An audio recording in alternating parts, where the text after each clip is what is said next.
So,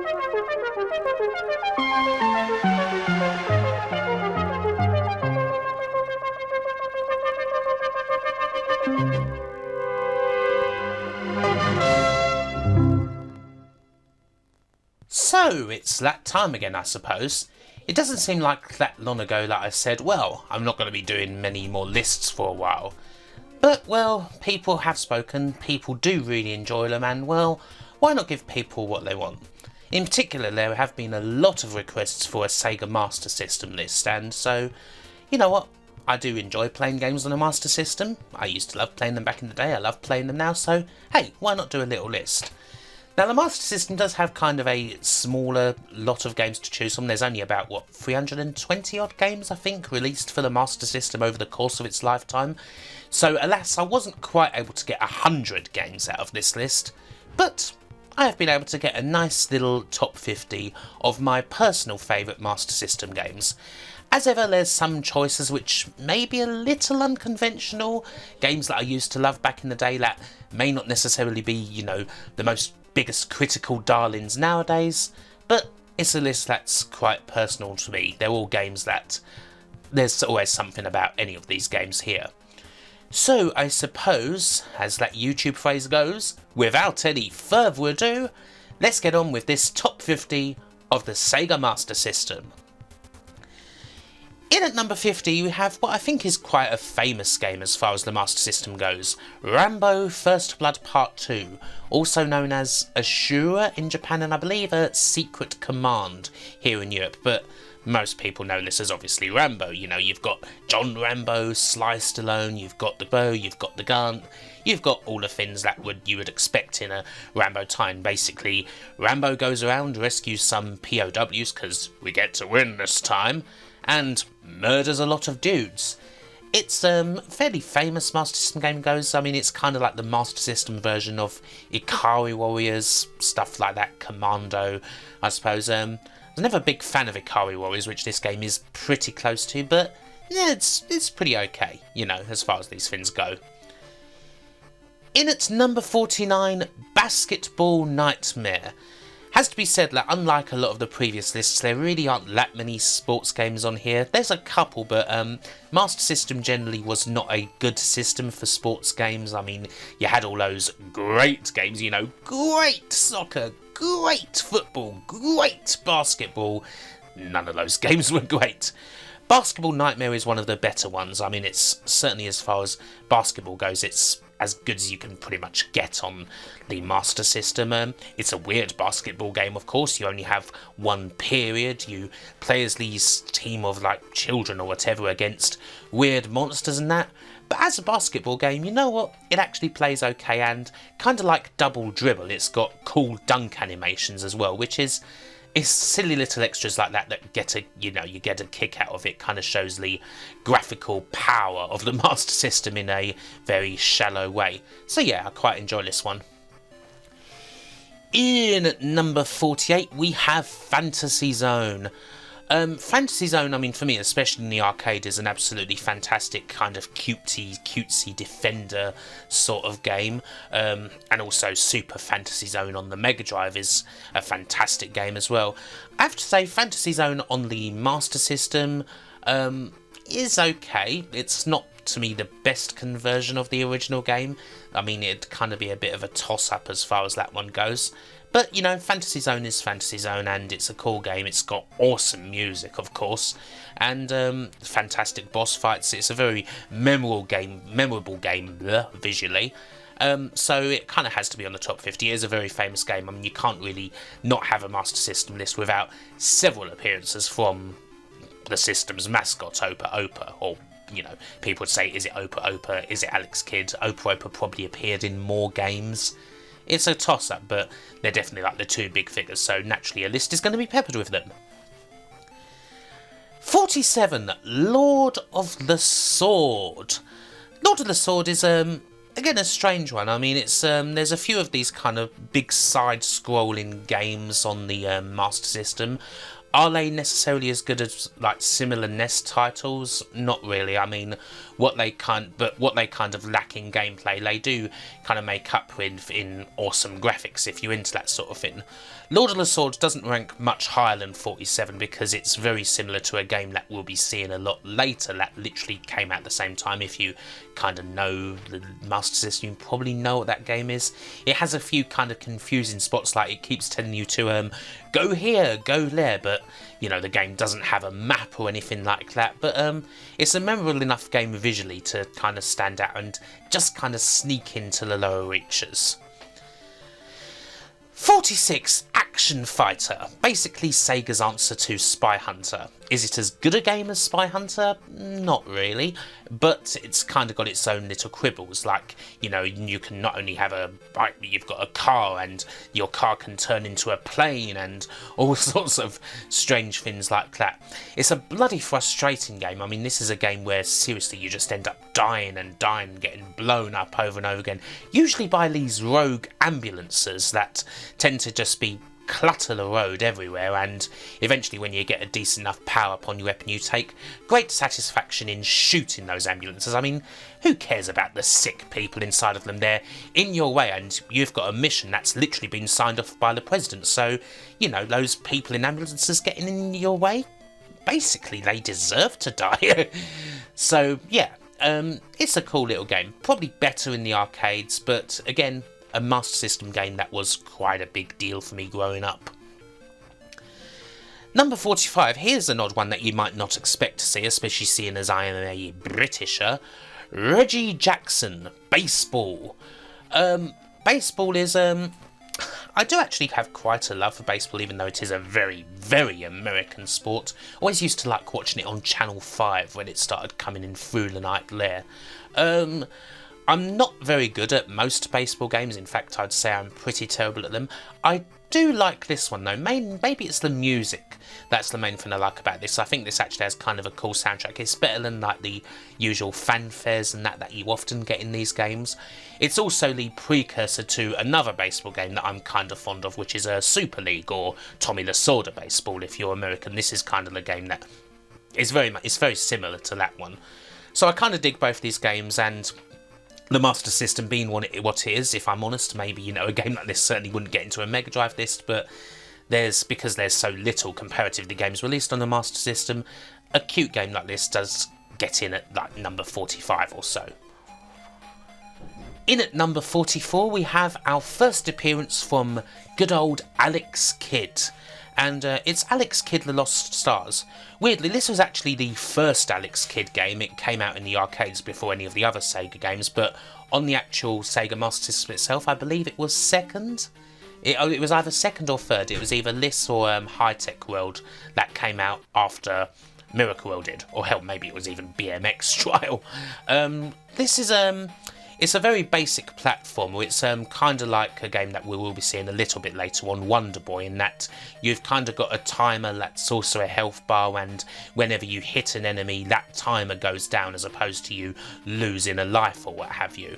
Kind of frustrating. Again, this is another one of those games where you die a lot, and whenever you die, Alex does make this really loud scream like "Ah!", which can get a little annoying.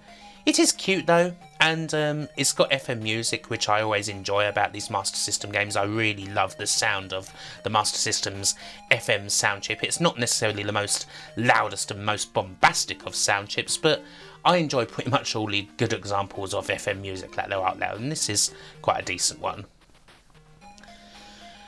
Number 43, we have Casino Games. Casino Games is, I mean, it's, I think Compile might have made this actually, kind of like Parlour Games, which we'll be seeing later on. This is, you know, it's a compilation of games you'd find in a casino. You know, you can play some poker, play some blackjack, play some baccarat if you understand it and you want to feel like James Bond. There's a fruit machine, there's pinball, there's, I think, is there roulette? I think so. There's a whole bunch of stuff. If you're not really into this sort of thing, you may not dig it, but I do have to point out Casino Games because it does have, honestly, one of the greatest game over sequences of all time. You know, you're announced as bankrupt and then you forlornly kick a can over the street and there's always tomorrow, it says. There's always tomorrow to lose even more money in the casinos. Always gamble responsibly. Number 42, Road Fighter. Road Fighter. I do enjoy this arcade game. It's a very simple one where you ride a car at high speed along a top-down and just try to avoid all the other cars getting you in the way. I was quite obsessed last time I was in Cambridge with the MSX2 version, I believe it is, of this game. And this is, of course, quite similar. I mean, all the ports on this are pretty similar. It's a very simple arcade game, and the Master System plays a decent Road Fighter, so yeah, sticking it on the list here. Number 41, we have Montezuma's Revenge, a game that would probably mainly be familiar to microcomputer users. This is kind of one of the archetypal classic microcomputer platformers in that you kind of go around a sort of fairly open world and try to get all the trinkets, get all the keys and all that. Master System plays a pretty good version of this game. It's got obviously nicer graphics than like the Commodore 64, what have you, which is probably the system I mainly played this one on. It's a perfectly decent game. It's nice to see something like this on the system. There's kind of a few things like this kicking about. Number 40, a definite Sega Master System classic, we have Wonder Boy. It's kind of pointed out by Quantendo, or one of his Sega games, which I've kind of been watching a lot recently. At the time that this was released, which I think was about 1986, just how close this was to the original arcade version, like one of the closest arcade ports we'd seen on a console in years, like since the early days of the NES. So certainly you have to give credit to Wonder Boy than that. The series would go into many different directions over the years, and we'll certainly be seeing some of those as we get further down the list. But this first platformer is one that I always like to play as fast as possible, because again, you've got like the timer that's also a health bar in a way. Well, actually, no, the timer isn't really a health bar. You die in one hit if you hit any monster, but you have the fruit that you need to collect along the way so that it doesn't run out. So it's kind of like a health bar. It's very cutesy, it's got a very catchy soundtrack, one of those real earworms. Yeah, I don't think you can really say too much wrong about this game. It's a nice little title, one of the ones that people would perhaps consider quintessential for the Master System. Number 39, Golden Axe Warrior, was Sega's answer to Legend of Zelda, one of the few answers to Legend of Zelda that we'll be seeing. Not necessarily the best one, it has to be said. But if you like Zelda games, it's okay. It can be a bit tougher than Legend of Zelda because you don't necessarily have the projectile factor. Enemies can be quite sneaky in this game, and it is easy to get killed pretty damn quick in this game if you're not on your toes. It doesn't necessarily have the same brilliant layout as the original Legend of Zelda does. It's an okay little game as far as these things go, certainly more involved than your regular action title. It's alright. Give it a go if you like Zelda games. Number 38, Renegade. Renegade, I mean, I suppose this is a game that I mostly identify, weirdly enough, with the ZX Spectrum. I mean, it's a game that I've played tons on the Spectrum. It's one of my favourite Spectrum games, a classic beat-em-up. But the Master System does do a good and more kind of involved, perhaps, bit of Renegade. It's got more things in it than the Spectrum version has. And if you like beating people up in the Renegade fashion, you know, getting those kicks in, kneeing people to the face and all that, you can do pretty well with this version. It's better than a lot of the other Master System's attempts at beat-em-ups. I mean, I have to say I don't particularly like Vigilante. I don't particularly like the 8-bit versions of Streets of Rage, so something like Renegade for me is probably as good as like beat-em-ups get in my book, although we will be seeing another one later on that's the best. Number 37, Bonanza Brothers. Bonanza Brothers is a Sega game that you tend to see quite a lot revived. Obviously this was on the Mega Drive as well, although I've always kind of identified it as belonging a bit more to like the 8-bit era of Sega, hence why it's here as opposed to the Mega Drive list. It's a very unique little game. I do love the game's look. I think there's not many games that kind of look like it around. Very weird sort of art style. You've got a kind of bit of sneakiness here and there. I love also that how the Western plot was kind of skewered into you are expert thieves, but what you're actually doing is testing the security systems out of these places as opposed to actually robbing them, whereas in the original Japanese version you're just thieves and you are just robbing the places and shooting the guards and all that sort of thing. It is a fun little game, and again, it's got one of those very catchy soundtracks. That's kind of not necessarily perhaps the first sort of soundtrack you'd think to have for a game like this, but when you actually play it, it does fit. In at number 36, we have Ghostbusters. Now, this is a game that I think these days perhaps gets a bit of an unfair rap. Mainly probably because of the hideous, and I do mean hideous, NES version of this game. This is a game again that I played most. I certainly played it for the first time on microcomputers, which is perhaps where it's more at home. But this Master System version of the game is probably the nicest you can get of it on consoles. Obviously, if you've played it, you know kind of the deal. You kind of drive around and you try to find where the ghosts are that you need to get, and then you kind of aimlessly wave your, your streams about trying to get them all into a ghost trap, and then eventually you go to the Zool building and all of that lot. Is it a really good game? No, it's certainly not a game that has aged well, but it's not as bad, as bad as the NES version of this game is, and it is terrible. The actual game itself isn't as bad as that game is, if that makes sense. Number 35, here's one that I used to play quite a lot as a kid. The Incredible Hulk for the Master System. This is quite a late one. I think this was like 93, I think. Came out in Europe only, obviously, because by 1993 Europe was the only real place, and Brazil, that the Master System was even a thing. This isn't exactly a very well-known game, but I think you'll agree if you look at it, as far as like Master System goes, this is a pretty cracking looking title. I don't think that this is that far from the 16-bit version of this game, and that game was definitely one that had stronger graphics than it had gameplay.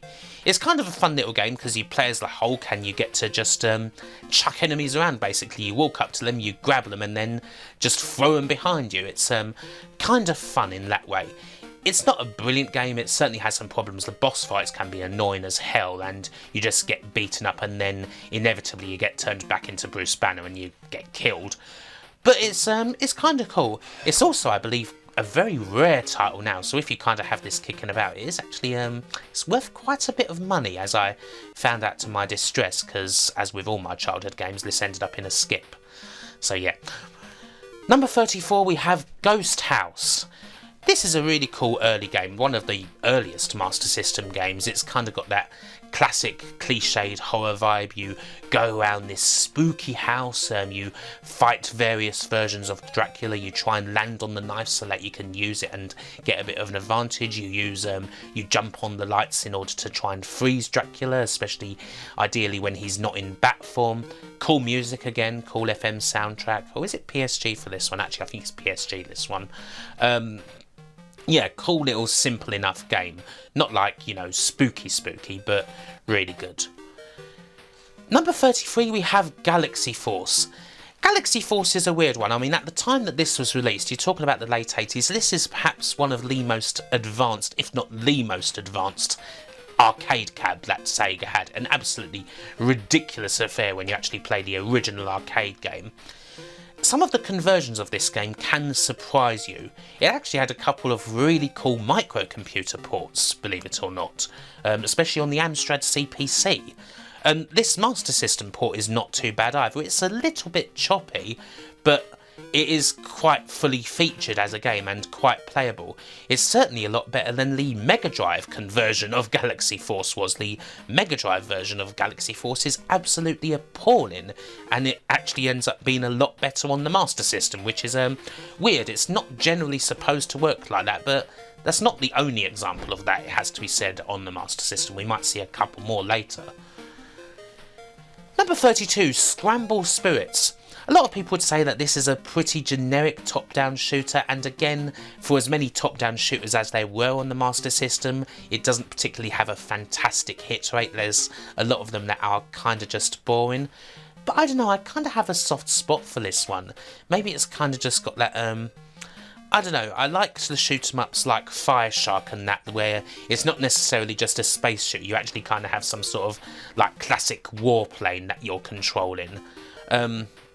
I find this shoot 'em up playable. It's not the hardest shooter in the world, in fact it's pretty easy as far as these things go, but it's a good one. In at number 31, just outside the top 30, we've got Teddy Boy. Teddy Boy, a launch title for the Master System, or more specifically the Mark III in Japan. Weirdly a game that's based on, I believe, some Japanese pop song which shares the same name, Teddy Boy Blues. A very simple game, certainly not a showcase for the Master System's graphical quality when compared to the NES, but a very playable one. It can kind of be annoying at times because you're usually in a very confined space and enemies are quick and often just jump at you and you can't really do much about it. But there is a certain franticness to it. You always kind of have to move, otherwise the platform that you're on will set on fire. And yeah, it's got a cool arcade sensibility about it. I mean, Sega did a lot of arcade games before, obviously they ended up doing the big super scaler ones, and they're kind of a mixed bag, but to me, Teddy Boy is one of the better ones of Sega's earlier arcade years. So yeah, I enjoy this on the Master System very much. I think it's quite addictive. In at number 30 we have Fantasy Zone 2 with its beautiful subtitle, The Tears of Opa Opa. That's so there's something about that title, very literalistic. That's not even a word.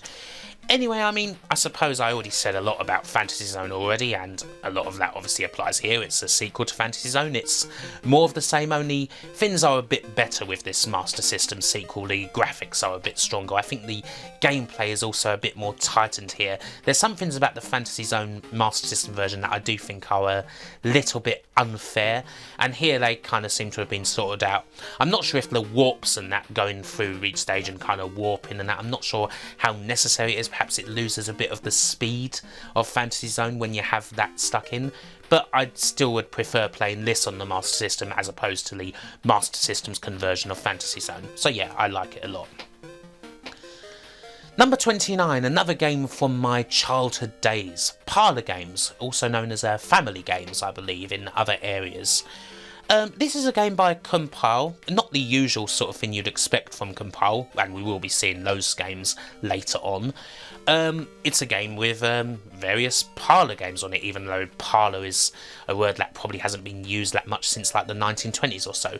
Anyway, you've got pool, you've got darts, and you've got bingo.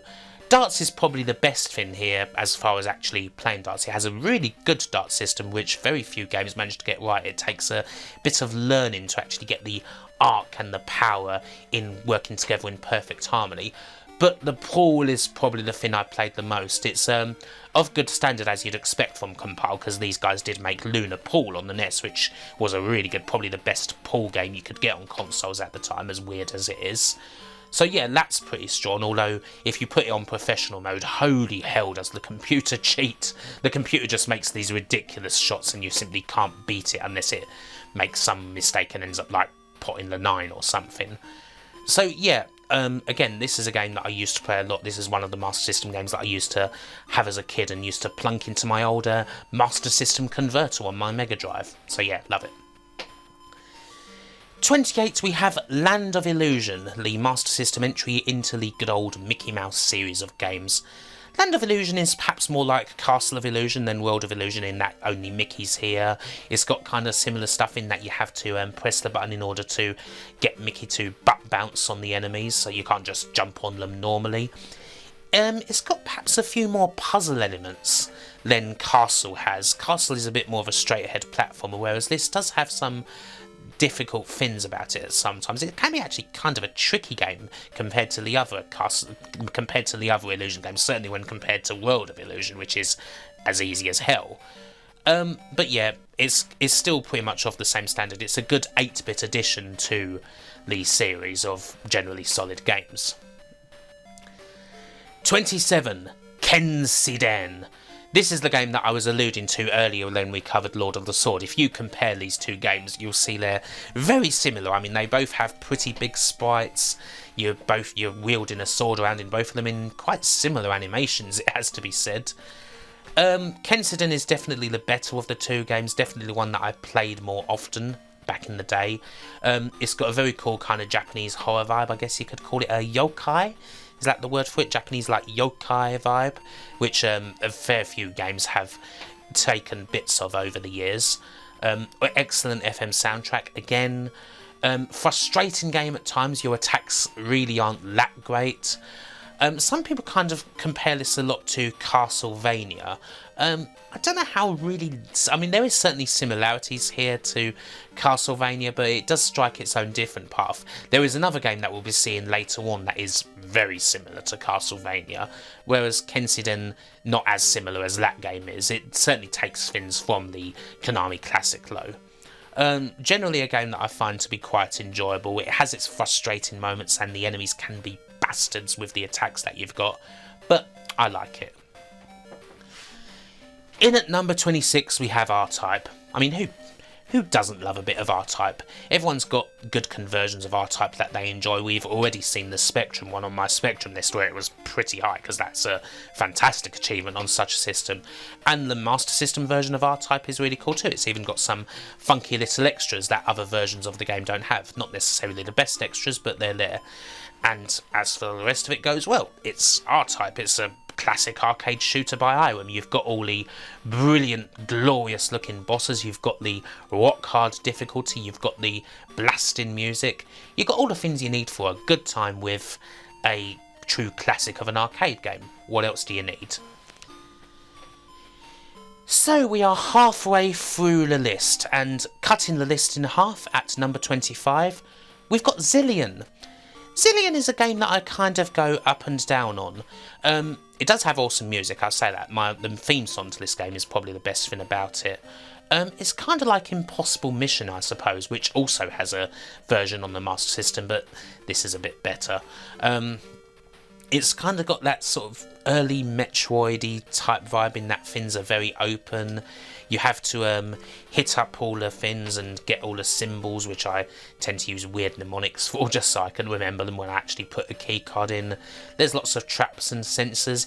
It can be annoying in parts. There are some irritating things about the design.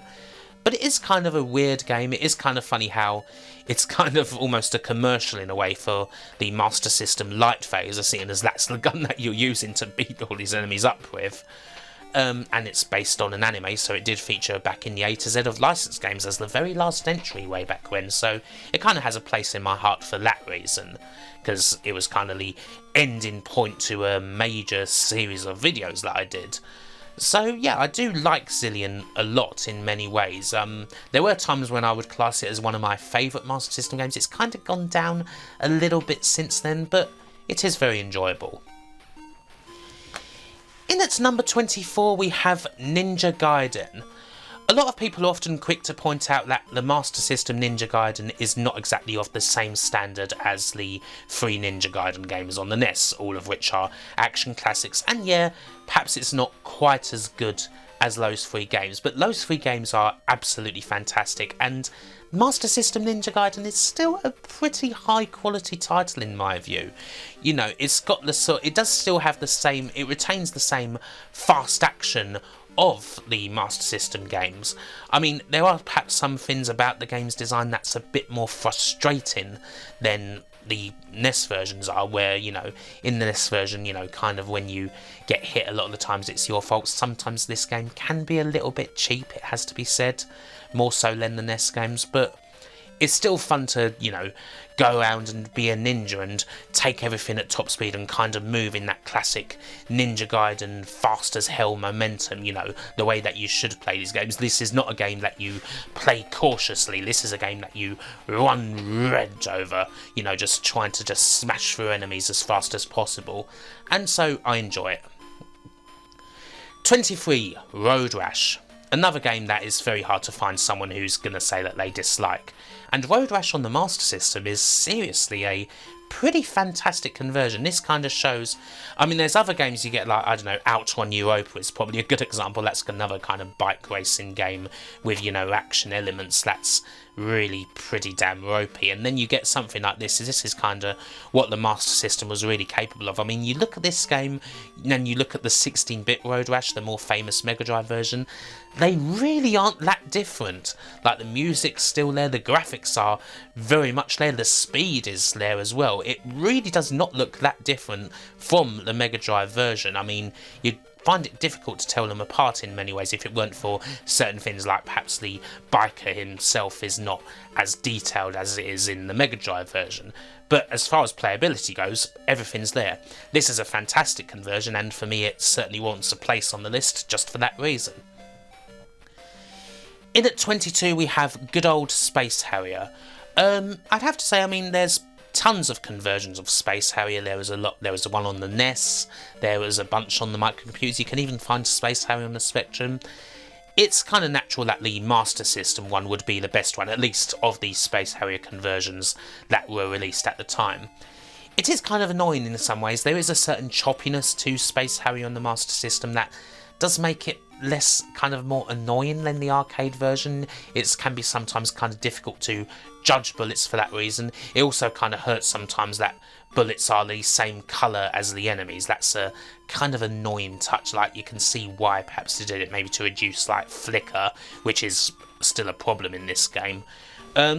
It's good. Space Harrier is a game like you can tell that the Master System's kind of struggling with it, but it's a very noble effort to get this game on the Master System and get it in a very playable way. So for me, it's my favourite conversion of the original contemporary conversion for that reason. Obviously, there's like the 32X version, which is very close to Arcade Perfect. That would be the winner, but this is really good as well. 21, Enduro Racer. I don't think that this Master System version of Enduro Racer gets too much love. Obviously it's a very different game from the arcade. The arcade was a classic scalar racing game, and this ends up being isometric. But as simple as this game is, with kind of the repetitive courses and all that, weirdly the Western version of this game cuts the amount of courses that you get in half compared to the Japanese version, which is kind of bullshit. But this is a game that, again, I used to play a lot of this back in the day. I kind of enjoyed trying to get through the courses as fast as possible, upgrading the bike, and yeah, just enduring it. I'm a lot better at this game than I am the arcade version of Enduro Racer. I am notoriously terrible at the arcade Enduro Racer, it has to be said. This game I can actually do quite well in. I can actually get somewhere in this game, so perhaps that biases me into putting it quite high up on the list. But yeah, I dig it. I mean, most people kind of just think of it as a very average racing game, but I like it. Number 20, we have Double Dragon. Double Dragon on the Master System is an excellent conversion. It's a difficult conversion of the game. Enemies do tend to take quite a lot of hits, and they're kind of smart in the way they go at you. It's very easy to just get caught into punch and kicks, or to get caught by one of those sneaky jump kicks they do. But as far as conversions of the game goes, this is as close as you could get probably back in the day to the arcade. I mean, the NES version has its own qualities in my view. I don't think the NES version is that bad at all. But if you want like arcade Double Dragon, Master System does a pretty damn good job of it. And again, it's really good if you can play a version that's got the FM soundtrack as opposed to the PSG. In at 19 we have Afterburner. Afterburner, I have to say, generally is a weird one for me. Obviously, it's a game that I have a lot of nostalgic memories for because of the cabinet, and, you know, it's amazing. Like, the cabinet makes the game in many ways, so it can be kind of difficult to really love a lot of the home conversions of the game. I mean, there's like Mega Drive versions, there's obviously your crappy microcomputer conversions, and all other more recent stuff. It's hard to really enjoy those for me just because they lack in the bombast.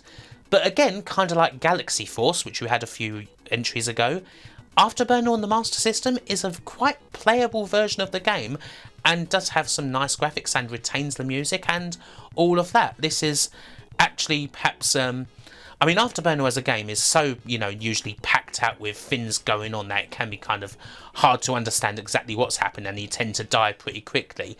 The slowness of this actually kind of makes this a bit more traditionally playable, weirdly.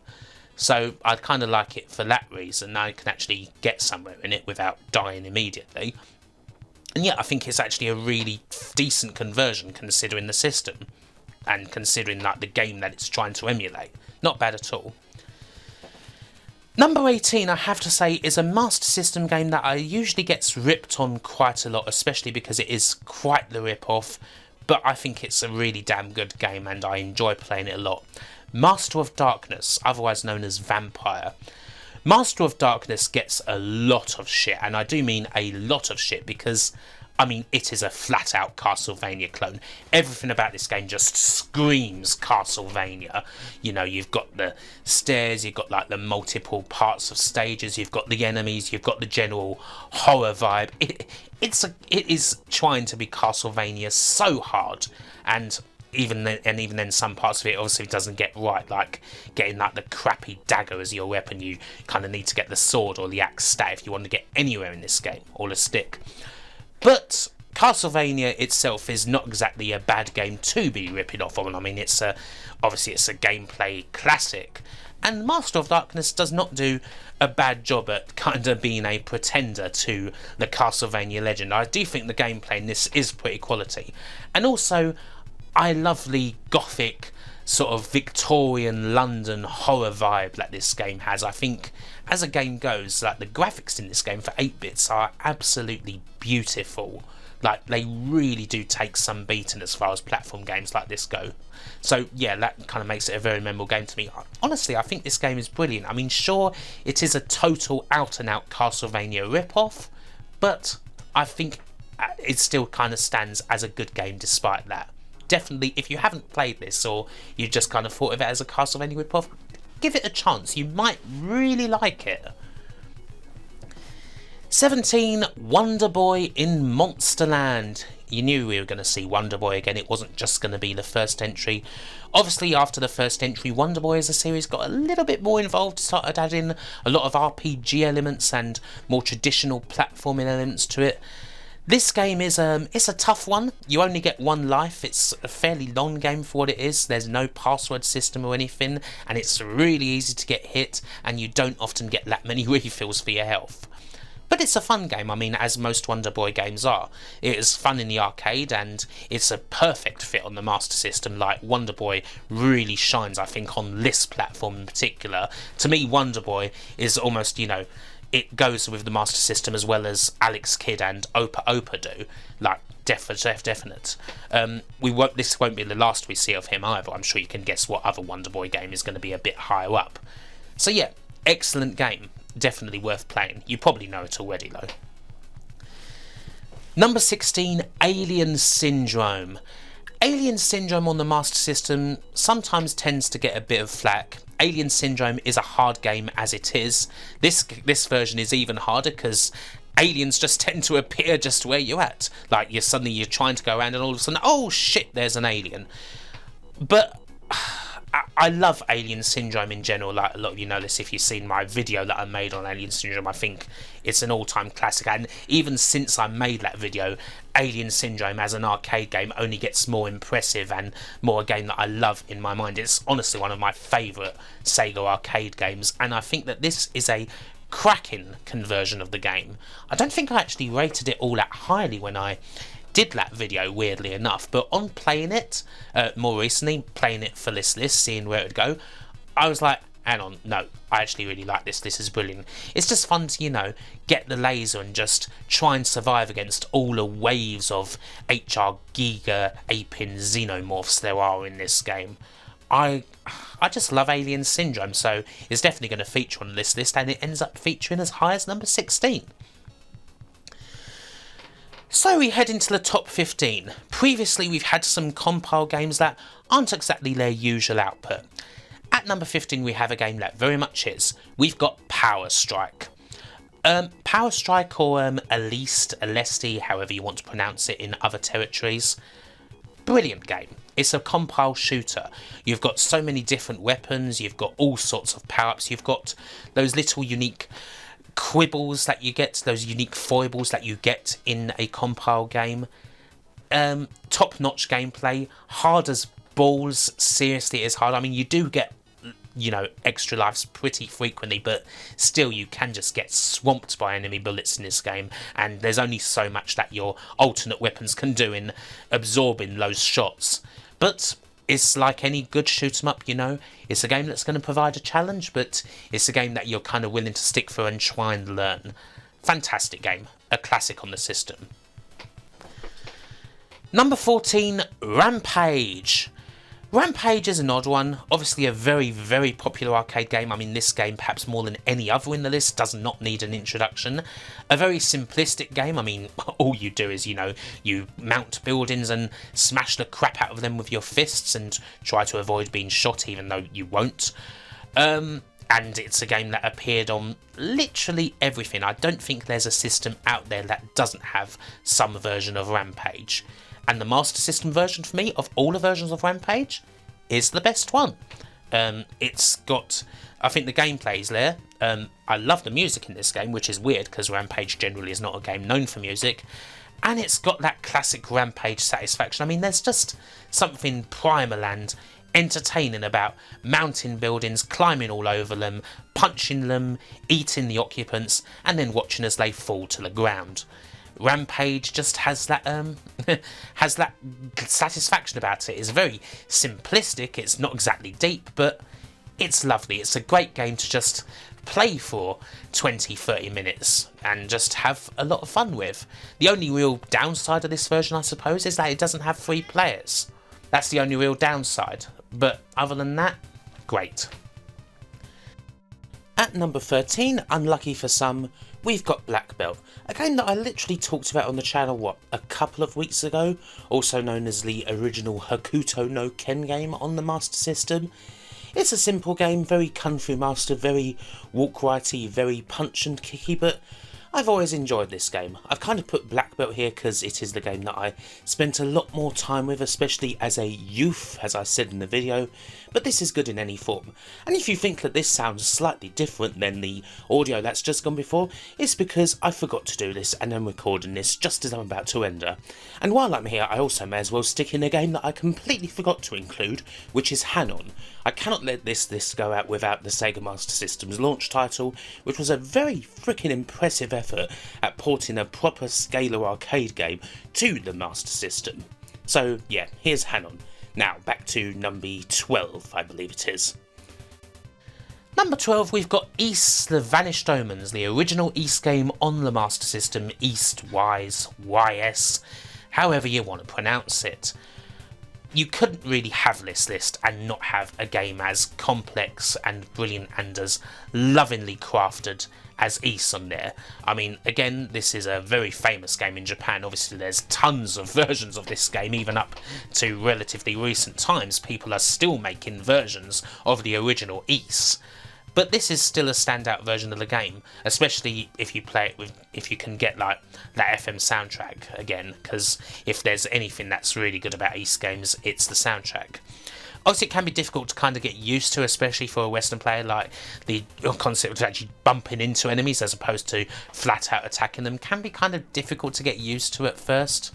And I'm not necessarily sure about the medieval translation that they went with for the Western version of this title. It kind of feels a bit weird, but still, it works. It's Ys. I mean, if you like RPGs, especially if you like action RPGs, chances are you've probably played this, you probably have a favourite version, and a lot of people probably played this Master System version, so yeah, it's a good one.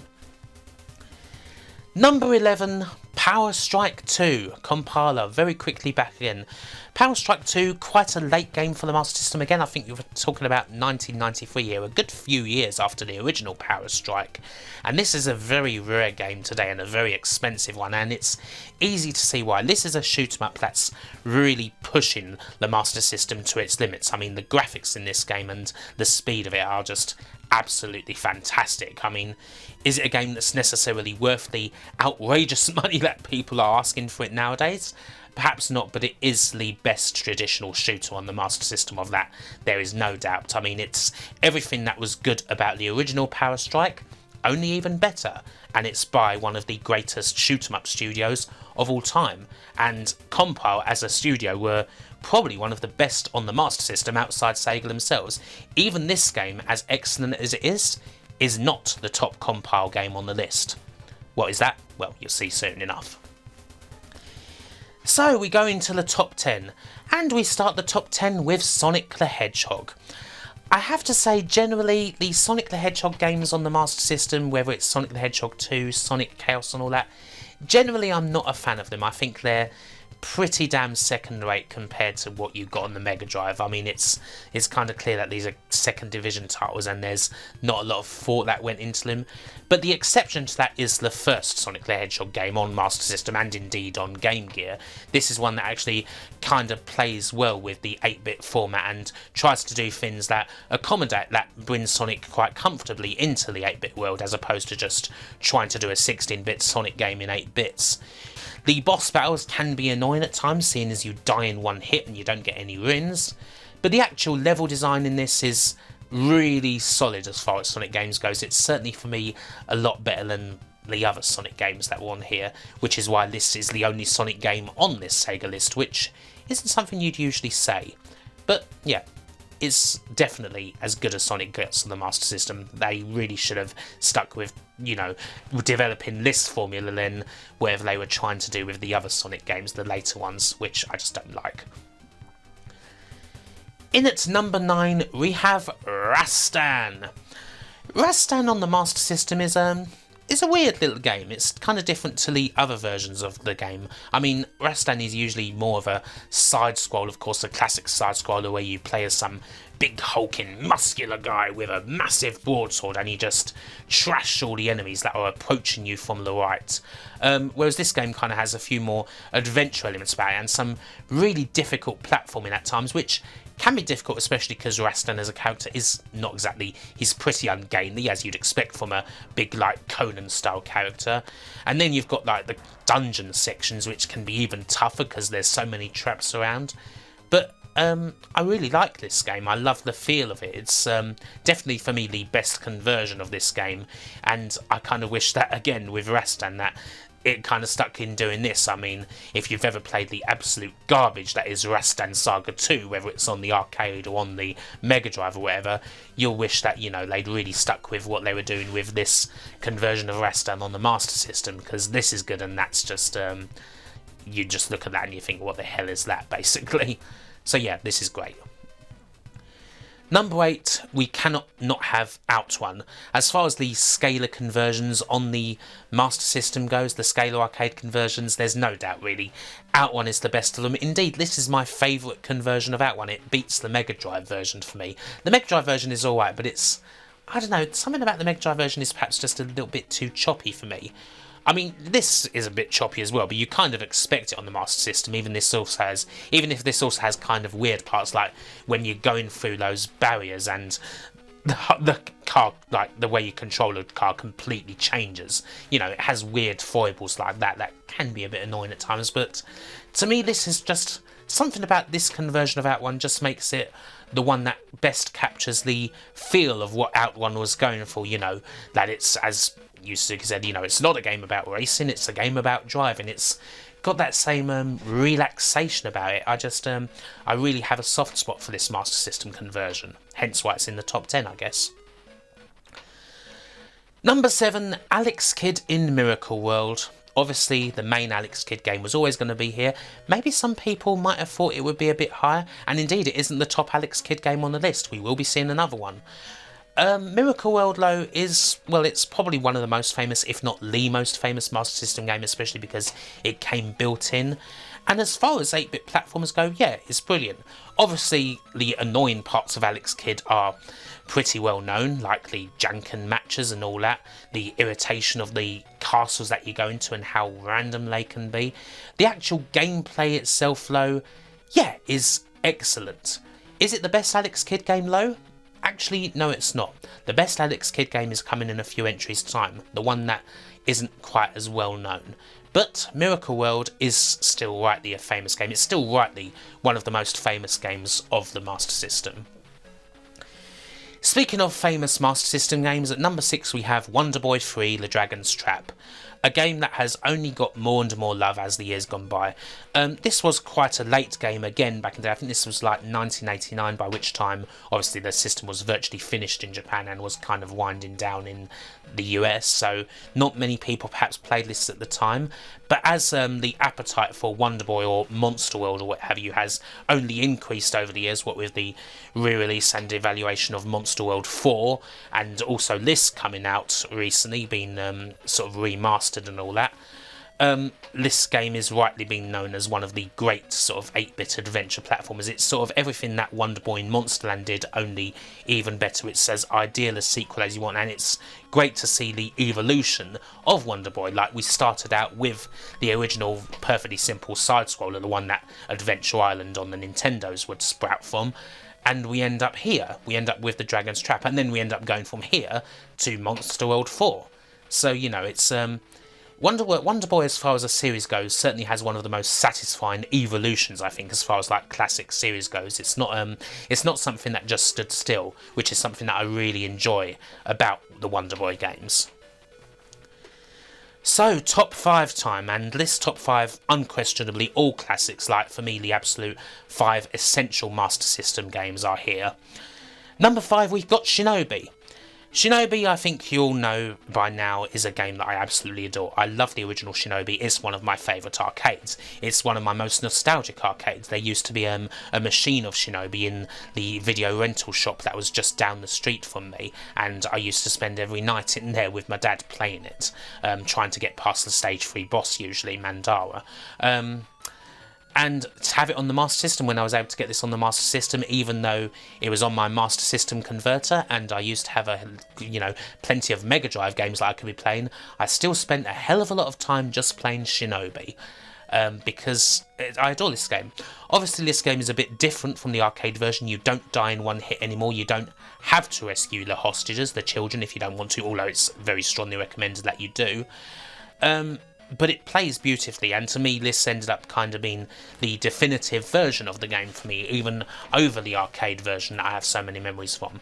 I have so many memories of this as well. Let's try and say that 3 times fast. Sure, it's got a very unsatisfying ending once you get through the tough challenges, and there's some really annoying parts, like that aforementioned stage 3 end boss, like that one jump in stage 4 that if you've played this, you know there's that one jump that's basically pixel perfect. But still, Shinobi, great game, great conversion. In at number 4 is a Master System game that I didn't quite appreciate the brilliance of until recently, The Ninja. The Ninja, I specifically remember renting a couple of times and getting very frustrated of it, because I would just rent it and I couldn't get anywhere in it. The first few ninjas would just kill me outright. And then I was playing it on stream not too long back, and someone actually pointed out, you do know that you can press both buttons to go invisible, right? To be temporarily invincible. And I was like, really? I didn't know that. I obviously didn't look at the manual back in the day. What's changed? And start doing that, and then start playing the game, and suddenly the game becomes very impulsive and very addictive. It becomes very satisfying when you avoid those hordes of shurikens coming at you. It's satisfying to play. You kind of figure out when's the best time to do the regular, throwing shurikens, or use the strafing. You get all these different scenes and ways of doing things. You get the really hard parts, but now it's not just a case of being hard and feeling like you're overmatched. It's a feeling of like actually being satisfied when you get through parts like the old log section. And in the end, what I end up with is a game that I adore playing. I do adore playing now. It's a game that I often come back to see if I can get better at. And for me, even though it's a very early title, like the earliest in the top 5 by far, it's a great title to me. It's a fantastic title. It has become very fast one of my Master System favourites. I mean, there are a few games here that were really kind of vying for that number 1 spot, and there was one point when I thought, would the Ninja end up being the number 1? In the end, it's number 4, but yeah, excellent game. Highly recommended by me. Top 3, we have Compile's top game, one of the best third-party Sega developers on the Master System. It's Golvellius Valley of Doom. No surprises there. Golvellius often gets a bit of stick because it's seen as a Zelda clone. And yeah, a lot of it is Zelda. You've got the top-down parts where, there's lots of monsters going about and, you whack them all with your sword. Kind of like Zelda, huh? And perhaps, again, the overworld design isn't necessarily as good as Zelda. It's perhaps a bit more linear. There's not so much exploration. But Golvelius is a bit more than a Zelda clone. There's so many different great things to it. It's not just a great top-down game, like, because it does that really well, the whole top-down overworld Zelda-esque part. It's a great dungeon crawler. It's a great scrolling shooter. It's a great side-on platformer. It does all these different things, and it does them really well, while also having some of the best presentation that you're going to see on the Master System, some of the best music, some of the best graphics, and it does all these things, and it kind of comes off in the end as a master of all trades and a jack of none.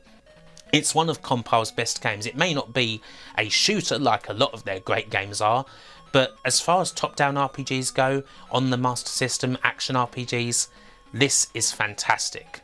It's not the best RPG on the system, I think you know what that is, but if you haven't played Golvelius, or if you've just heard it dismissed as it's just another Zelda clone from the 8-bit days, play it. It may be a lot like Zelda, but I honestly think Golvelius can give The Legend of Zelda a run for its money. It's got enough kind of differences and tweaks and plays on the formula for it to stand out well on its own. Definitely play this game.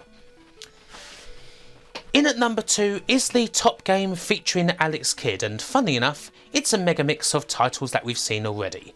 Alex Kidd in Shinobi World. A strange game, a game that you wonder why it exists. Quite a late game, I think it only... Yeah, no, it's quite a late game.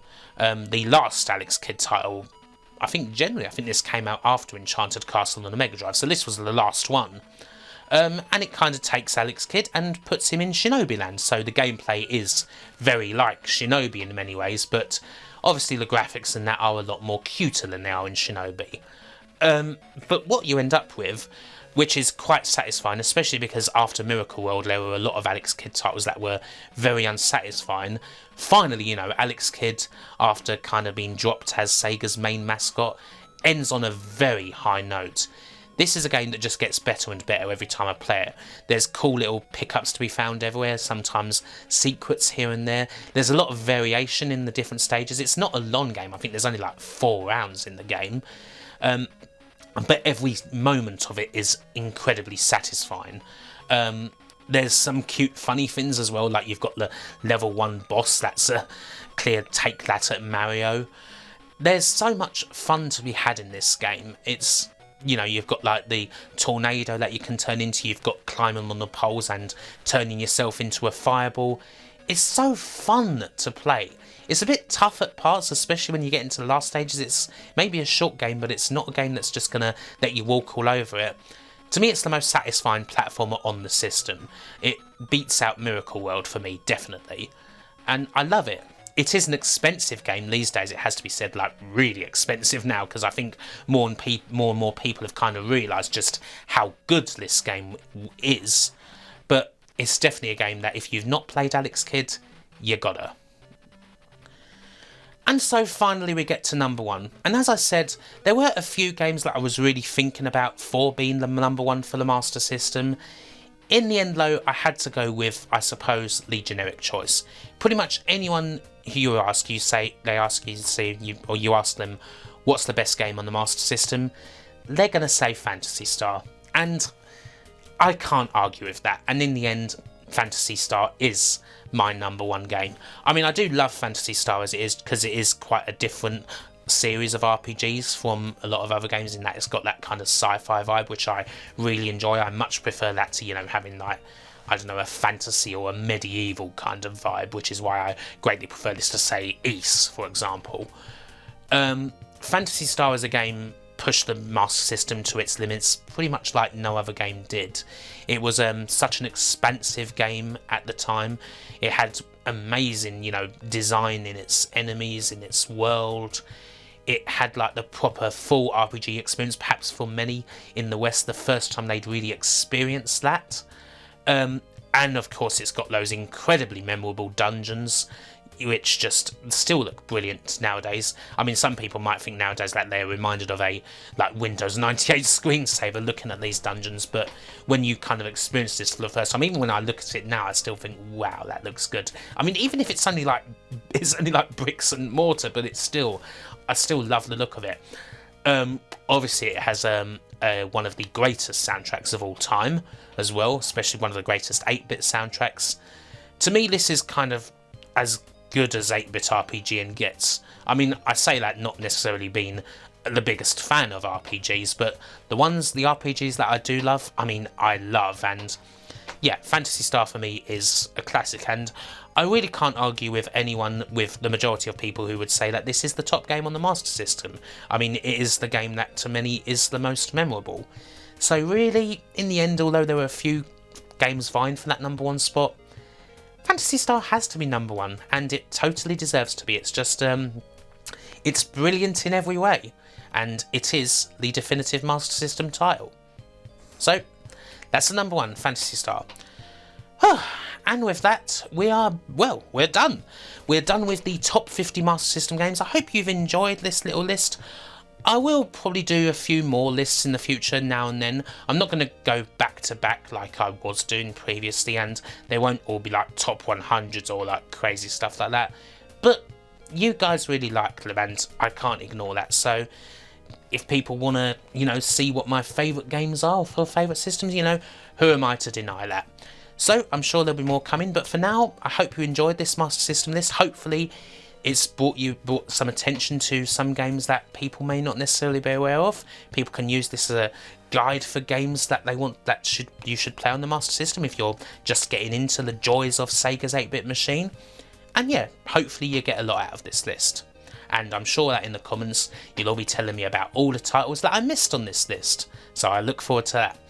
Anyway, thank you for watching, and as ever I shall say bye for now.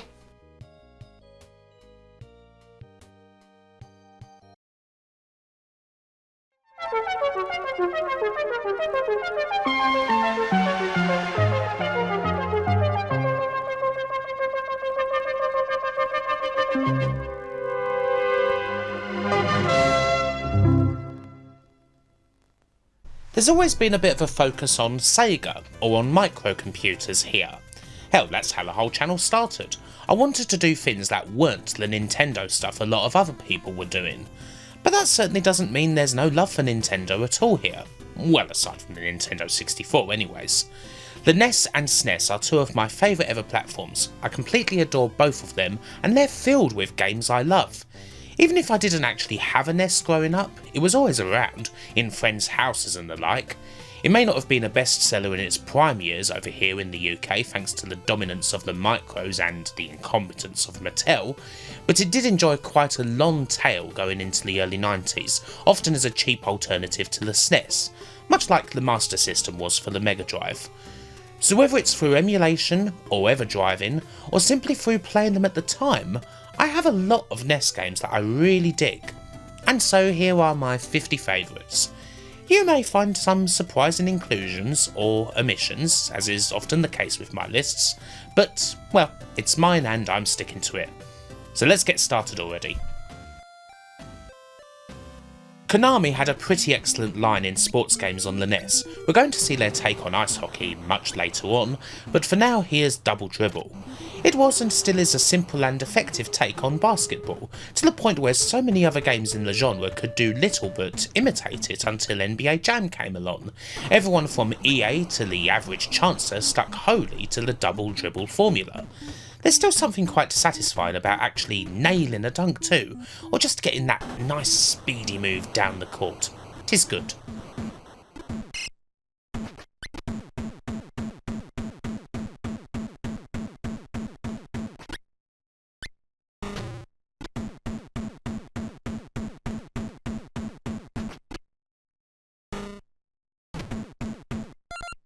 Weird one, this one. Spelunker comes out of a weird load of Broderbund computer games that all ended up on the NES, the most successful of which was probably Lode Runner.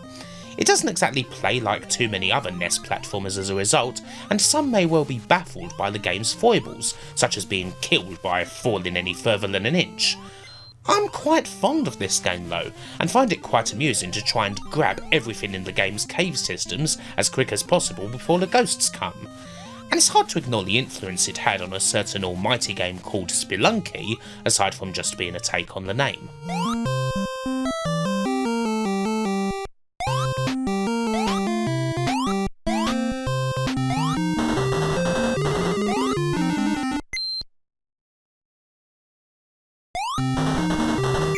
When it comes to top-down run and gunners of the traditional one-man on foot against a whole frickin' army variety, there's certainly a few worthy of note on NES. Commando was close, but that's one where I'd probably identify more with the C64 version. Ikari Warriors is probably the most famous, but I don't know, it's kind of ropey. So here's another SNK game instead, the much more polished Guerrilla War, otherwise known as Guevara in Japan, and the undoubted NES game of choice for tankies everywhere. My main memory of this one, funnily enough, is being one of the first games I checked out when I first booted up a NES emulator in the late 90s. When I think of Guerrilla War, I also think of Nesticle. I enjoyed it then, and even if this isn't my favourite genre, I still dig it now.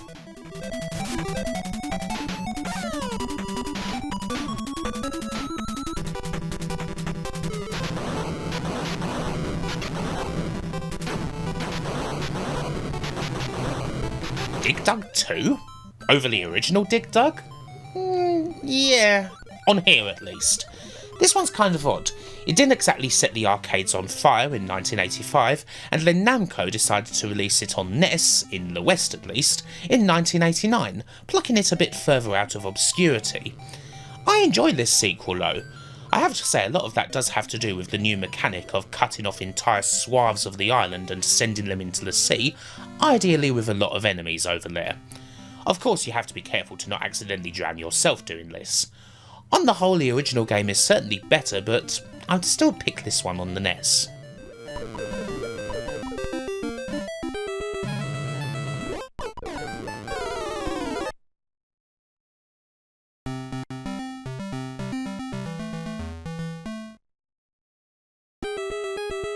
So am I about to make some silly jokes about American football not being football or being hand egg or whatever? Absolutely not. I love American football, and on the NES, that means nothing but Tecmo Bowl. There's a definite craft here. American football is a pretty freaking complex sport, and despite the limitations of the NES and just 2 buttons, Tecmo utterly nailed it. The whole essence of the game's here in a package that you don't even need any knowledge about football to understand, and the game's impact on pop culture is such that even those who don't know anything at all about football probably know who Bo Jackson is. Like the best sports games, time just doesn't matter here. This will be good forever.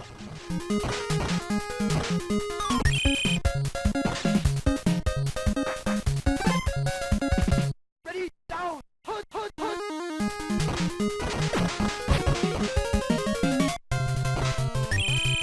A smiling Jackie Chan, oddly enough, usually results in a decent licensed game. Or at least a rather curious and weird one in the case of his strange arcade fighting game by Kaneko. But that's not the subject here. This is. You kinda need a fair bit to stand out when it comes to platforming on the NES, and Action Kung Fu manages to do it with quite big sprites, those heart-pumping scrolling stages which oddly enough I do enjoy, and managing to capture the essence of its license even if it isn't even the most famous Jackie Chan based game on the system. That honour goes to Spartan X or Kung Fu. Very nice little game.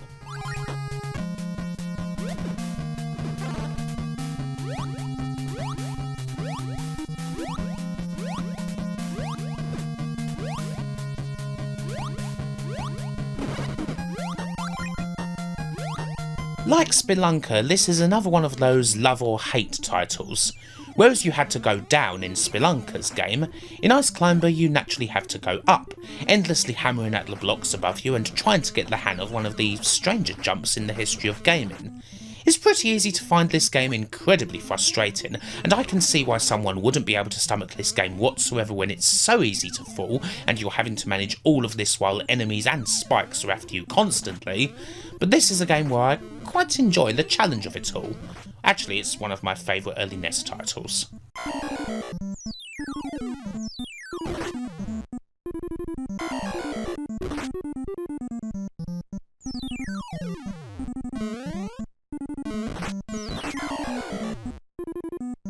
Here is Rare's one and only appearance in the top 50. You may wonder if I'd champion more titles from the UK's biggest NES-based software house, but nah. No Solar Jetman, no Snake Rattle and Roll, and certainly no Battletoads. When it comes to Rare and NES, for me it's gotta be RC Pro-Am every time.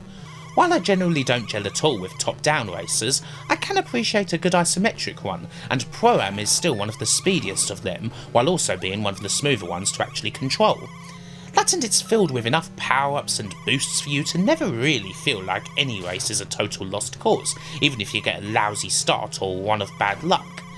Also, believe it or not, this is the first NES game that I ever played, and that certainly does count for something.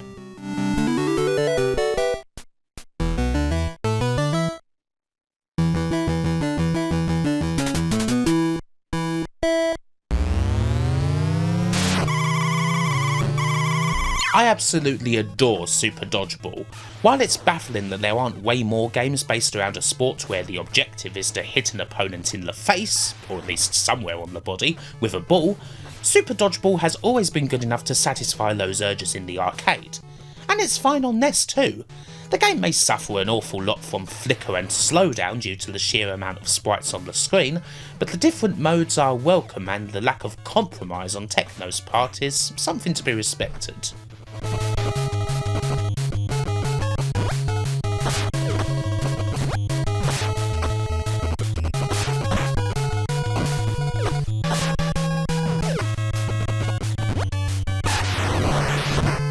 A hard NES platformer with a weird journey. In Japan this was Power Blazer and it was just a shameless Mega Man rip-off which barely amounted to anything. But kind of like Decap Attack on the Mega Drive, a whole load of changes to the game for the West resulted in the superb Power Blade, a game that's a bit more in line with the likes of Castlevania, although the Mega Man influence is still pretty obvious. So you kind of have a weird cocktail of a bunch of the NES's most famous platformers in this game as a result, and on the whole it works out really well. Brutal difficulty though, of that there's no doubt.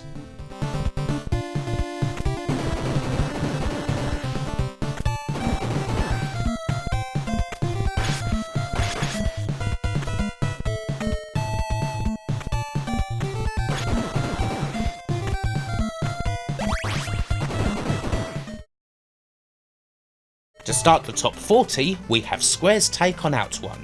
And even if Square weren't necessarily able to match the legendary Sega title, they didn't do half a bad job, at least when it comes to the home. There's a lot more to Rad Racer than the gimmicky 3D, or being part of a cheesy 80s movie where the villain does dominate the game with the help of a frickin' power glove. What Rad Racer does have that 8-bit versions of Outrun didn't necessarily have is speed. It may not look as great as, say, Master System Outrun, but my god it's fast. You certainly feel that when the screen starts shaking about all over the shop. It's even got some cool tunes courtesy of an in-game radio. Most people don't mention that actually, perhaps because it doesn't necessarily occur to people to press the down button in a racing game. If I'd had the NES when I was younger, not having Outrun may have been disappointing, but I'd have still been quite happy with this.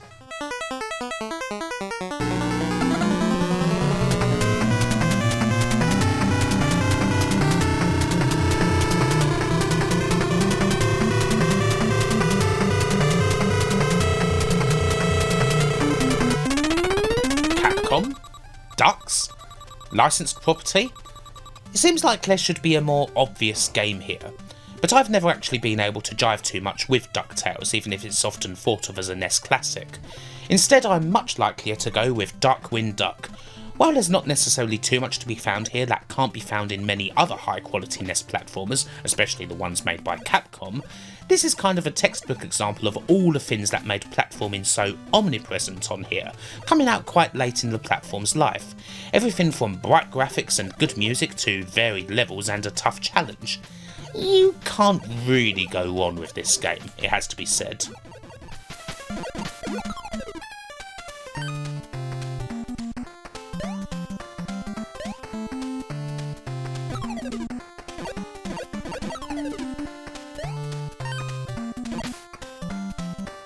When I covered Guerrilla War earlier in the list, I made sure to specify on foot, because when it comes to top-down run and gunners full stop, you can't really look past Konami's utterly brilliant Jackal. From slinging grenades and rescuing POWs to simply running those poor old soldiers over, Jackal has just about everything you could possibly want from a good old-fashioned Jeep 'em up, and it's also got some of my favourite music on the system, right from that almighty level 1 theme. As the game says, It is indeed a battle that will make your blood boil.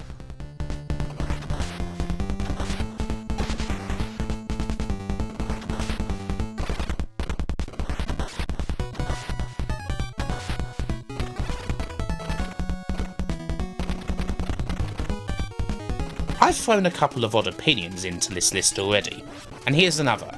I actually really love the original arcade Bionic Commando and don't much care for the common opinion that Capcom took a mediocre arcade game and turned it into a great NES game. I would have loved to have seen a version of the arcade Bionic Commando on the NES, but as was often the case on the NES, the home game is completely different. Do I prefer arcade Bionic Commando over this? No, it's just more a case where they're kind of level. They're both different and both damn good at what they do. While I'd probably pick to play the still awesome remake that is Bionic Commando Rearmed over the original here, you've got to love the effort that Capcom put in to have a new and much more detailed exploration of just what that bionic grappling arm could do.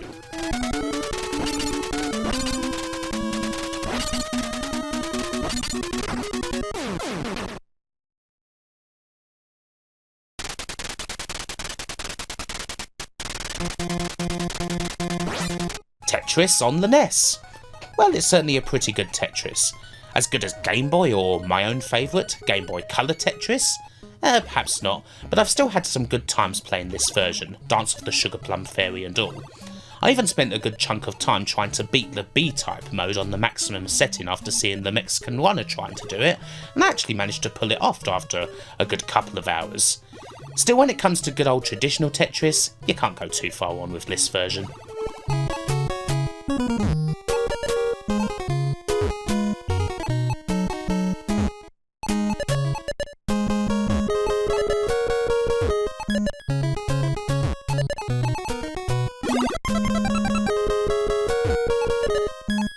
Here with Rygar, we've got another example of a signature NES move. Take a pretty good arcade game, and rather than trying to straight out port it to the system, turn it into something different that fits the console better.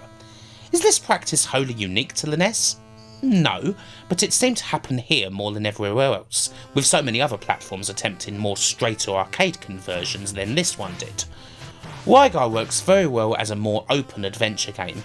It's perhaps not the smoothest piece of code ever written or anything, but it's better than most of the other games of this type on the platform.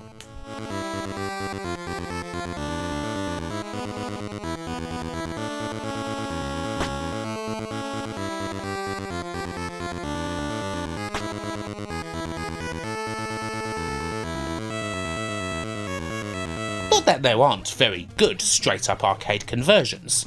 I absolutely love Gyruss. To me, it's one of Konami's classic arcades, taking a formula from Tempest and ratcheting it up the intensity big time. And the NES version of Gyruss, if anything, is even better. There's something so heart-pumping about it, and I suppose a lot of that has to do with the awesome rocked-out Toccata on Fugue soundtrack, featuring on here with a fair bit of influence from Sky. It's an absolute gem. To me, as far as Konami's arcade games go, this is not rated nearly highly enough.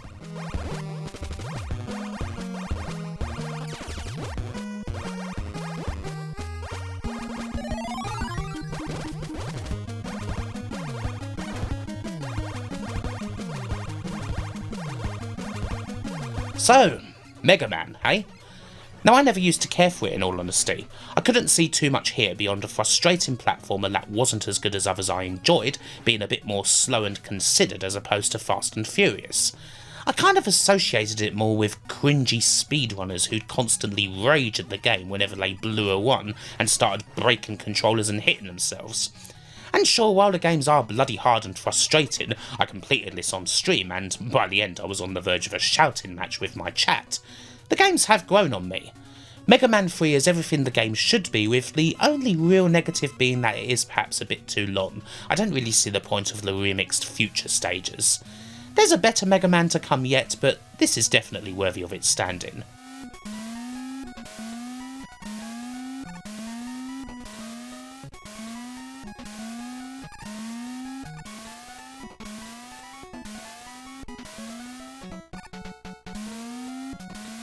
Surprisingly enough, I don't have a huge amount of experience with shoot-em-ups on the NES. I've played a good few here and there. Hell, I've even played Wrecker. My brief time with that was fantastic, but I think I need to play it a bit more before sticking it in here. Same goes for the Guardian Legend. I do have a spot here for 1943 though, for a simple reason. The moment I think of shoot-em-ups on the NES, this is the first game that comes to my head. That ultra catchy music starts up and we're flying through the sky, taking down planes and destroying those damn boss fleets. It's another pretty straight conversion from the arcade and it's an absolute gem.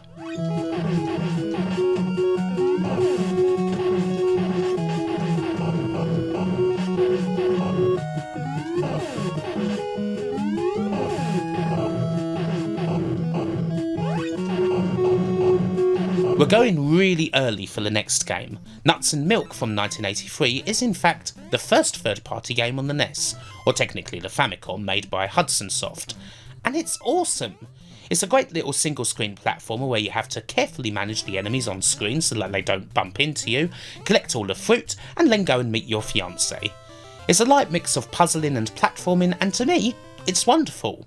Indeed, it's quite baffling. As good as this game is, I really have to wonder why it never made it to the West. It seems to me as though converting it would have been a piece of cake. And yet, short of an actually okay C64 version, released under the name Hot Pop, it never happened. This game should be better known than it is.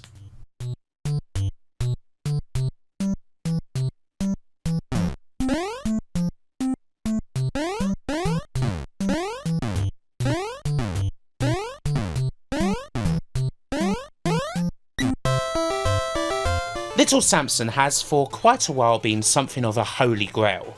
Not too many other games enjoy its stature. It's the champion of the late released, very good and very, very expensive NES platformer. The rarity of the game keeps it in high demand and drives the prices up to ridiculous levels. Websites like Price Charting put the value of this game at well over $2,000. To me, no game is worth that much money on its merits, but Samson is excellent. It's one of the best Mega Man styled games that isn't named Mega Man, complete with 4 characters and tons of abilities. Flying, climbing, walking on the ceiling. You gotta love all of that. I'm not likely to ever play it on an actual console without the use of an EverDrive, but I still have a big soft spot for it.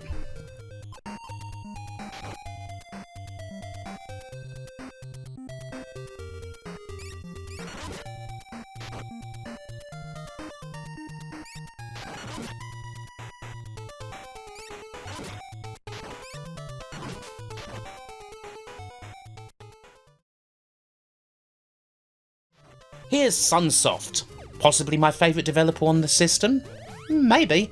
They should certainly be considered. Sunsoft by and large absolutely rocked on the 8-bits, making largely very playable games with typically amazing music, and we're going to see a few of their titles now we're in the top 30.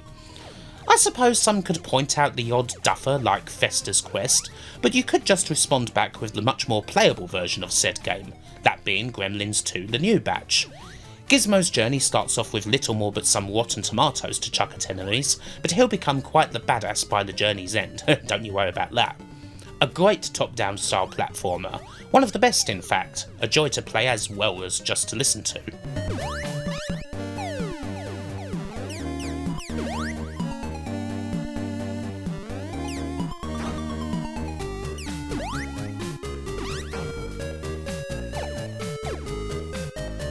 Looks like it's about time for some Castlevania. Here's the third game, Dracula's Curse. It's an absolute marvel technically, of course, one of the best looking games and certainly one of the best sounding thanks to that little expansion boost on the Famicom. It's also utterly fiendish and one of the trickiest platformers on the system outside of the damn near impossible likes of Holy Diver. But there's still a lot to be found here, especially with the hidden characters and multiple paths through the game. As much as I'm not very good at it, it's certainly one to be respected.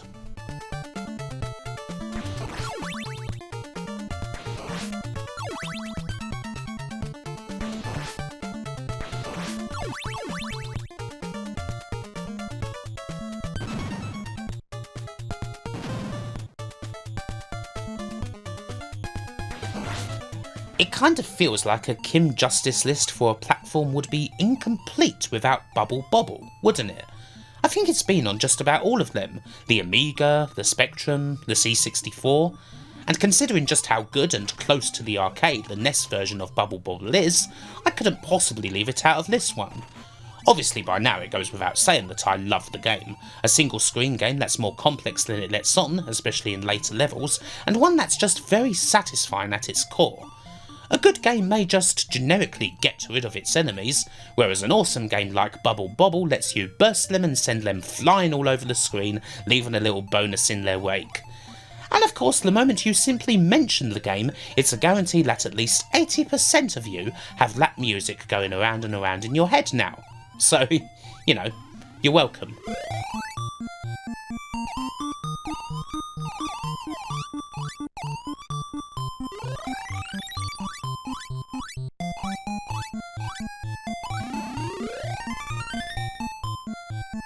We're almost at the halfway point, and it's time for some pro wrestling.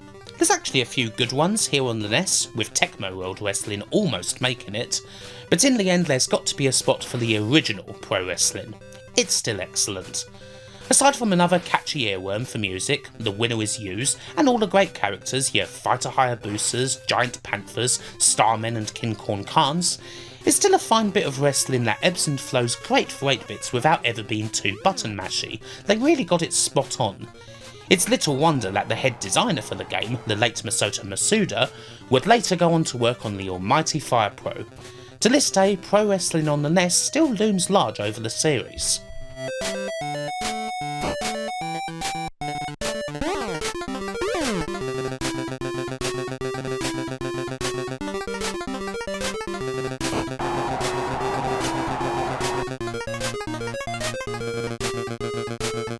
And now, cutting the list in half, we have a game that to me is just always misunderstood. Yeah, Die Hard is a bit shoddy to look at, a bit jerky to play, but there's hardly any other games like it on the system. A top-down game where you can actually end up in a serious gunfight, where there's cover to be taken and many bullets to be sprayed.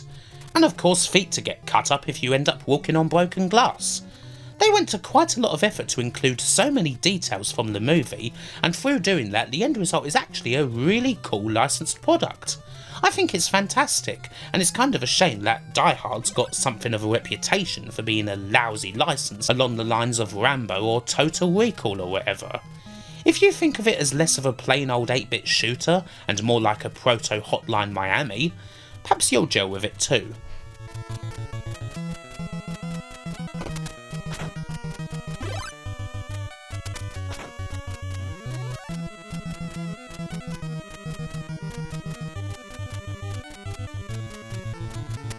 We had Castlevania make an appearance a few entries ago, and now it's time for another big platformer to rise up. Ninja Gaiden. Here's Ninja Gaiden 3, with the caveat that I'm talking about the Japanese version. The Western version butchered the game for the rental market with limited continues and double damage. This version is how it should be played, turning it from by far the hardest Ninja Gaiden on the system to probably the easiest. The classic ultra fast play, which we'll be talking about more when we get to the original, is still very much there, along with other additions like being able to hang on specific ceilings, or it being much easier to climb up walls. It's the finest looking of the 3 Gaidens on NES, and as long as you play the right version, it's absolutely up there with the other 2.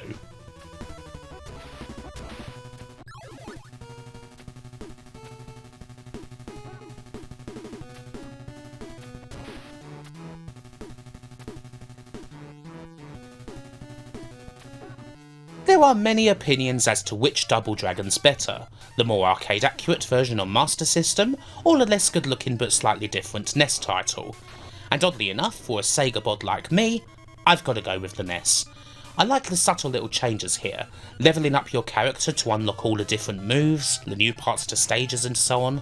I think it adds a nice bit of meat to the game, and it doesn't have some of the more irritating parts from the Master System version, such as generic enemies taking bloody ages to kill. It's a really good interpretation of the classic, and it sets up for something even better later on.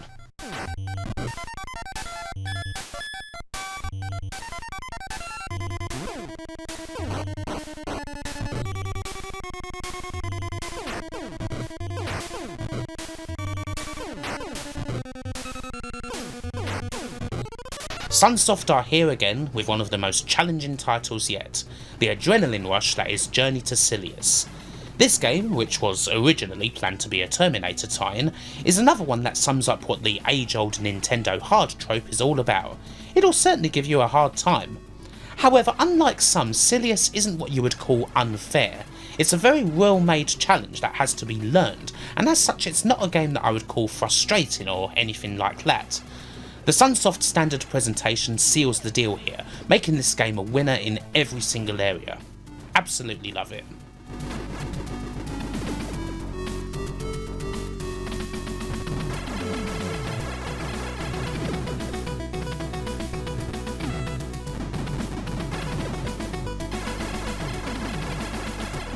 Finally, just outside the top 20, an Italian plumber makes his first appearance, and it's with Super Mario Bros. 2. That is the Western one, not the Japanese one that's the original with tougher levels. This is another one of the first NES games that I ever played actually, meaning that there's certainly a soft spot here. But I think that this game's bloody great even if it is quite different from all the other Marios in terms of mechanics. I love the little exploration, digging up items, or simply chucking one enemy onto another. I think we can all agree that games where you kill enemies with other enemies are absolutely brilliant with little exception, and Super Mario 2 is one of the most famous examples of that. Also much better than the original Doki Doki Panic on Famicom, because you don't have to go through every level with each of the 4 characters. A different Mario, but it deserves to be up there with the others.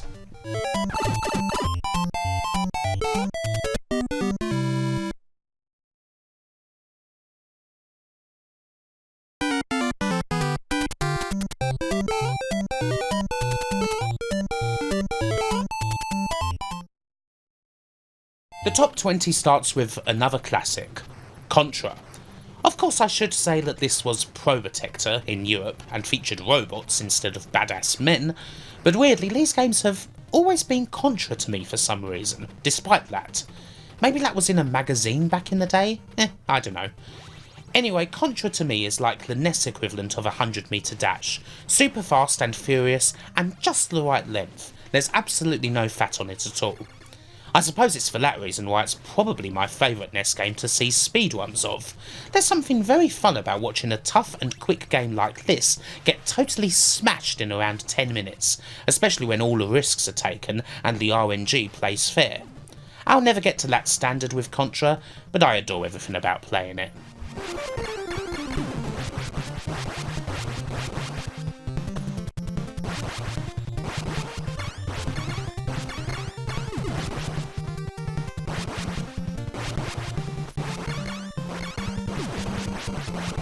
Sunsoft are here again with possibly their most famous NES title, just the right time at just the right time. Batman generally doesn't do too badly when it comes to licensed games, and the NES game is one of the best for sure. The host of weapons and gadgets to choose from, as well as the agility on show, certainly does make you feel like the Caped Crusader. Obviously it wouldn't be a NES game without some truly fiendish moments, particularly the lengthy and often stupidly precise wall jumping sections, but it's still the top tie-in for what is, yep, undoubtedly still the best Batman movie of them all. I fancy that might be a more controversial statement than sticking this game in at 19, so have at it.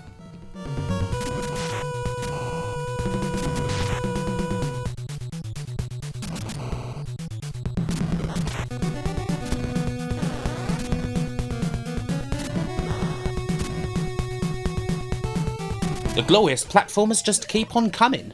It's no surprise to find the top 20 absolutely chock full of them. Taito's Panic Restaurant is another one of those late gems, a great example of just how far the NES had come after close to a decade, and as such it's pretty bloody well sought after.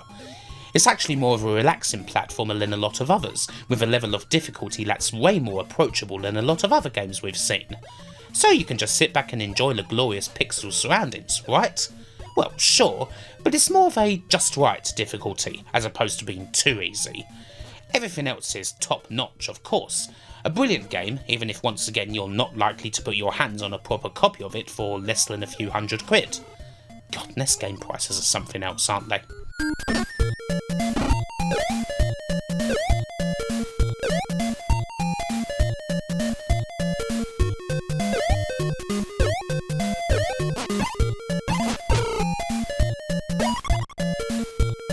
To paraphrase a quote from Video Gaiden, The genius of Shatterhand is that it's a game about punching people. This fella with the cool shades doesn't need any silly guns, and he doesn't need no girl either. All he needs is his fists. Okay, he does have the odd robot familiar to help him out too, although some of them can be utterly terrible. In the main, this man's going to get things done by punching everything he sees directly in the face. Shatterhand is a ridiculously good action platformer, as you can quite clearly tell. A game that I actually didn't get with when I first tried it out, but after a while I grew to love it.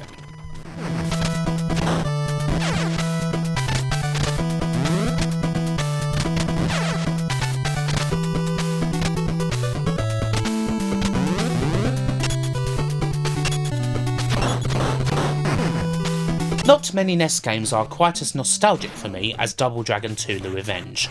This is one of the few NES games I played back in the day, and it's also the only one I completed, with a friend who owned a copy of it. Again, it's a different kettle of fish. While the arcade sequel wasn't too different from the original, the NES game goes in a totally different direction and is way better. There's a lot of platforming too, which, well, it's not exactly Mario, but it's certainly a change of pace. In the main though, it's just a great beat 'em up, and it also has the violent knee, which is one of the most satisfying moves in the history of beat 'em ups. It's very tricky to do, and when you pull it off it sends opponents flying all over the screen and usually drops anything but bosses in a single hit. What's not to love about it?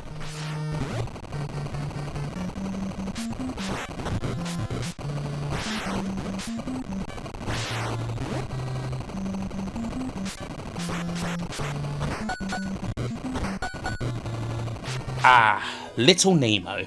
How can a game so cute be so vicious? Capcom's Absolute Gem will test everything you've got, but it'll do so in a different way with a whole load of puzzle elements to go along with challenging jumps and absolute bastard enemies. But the thing about Little Nemo is that despite trying to cover so many bases with its gameplay, it isn't just competent, but brilliant in every single area. A master of all trades and jack of none with so much to love. Enough for it to be, for my money, the second best licensed game on the system.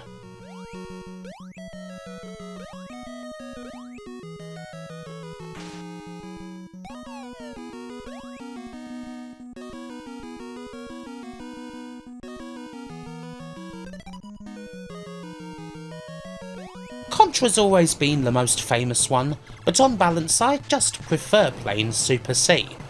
Maybe because I think the top-down stages here are better than the base stages in the original. That could be why. But to me, this is where the series was at its best in its classic years, with everything from the original just improved upon that little bit. In fact, I'd go as far to say that Super C is my favourite Contra. Yes, even over Contra 3 The Alien Wars.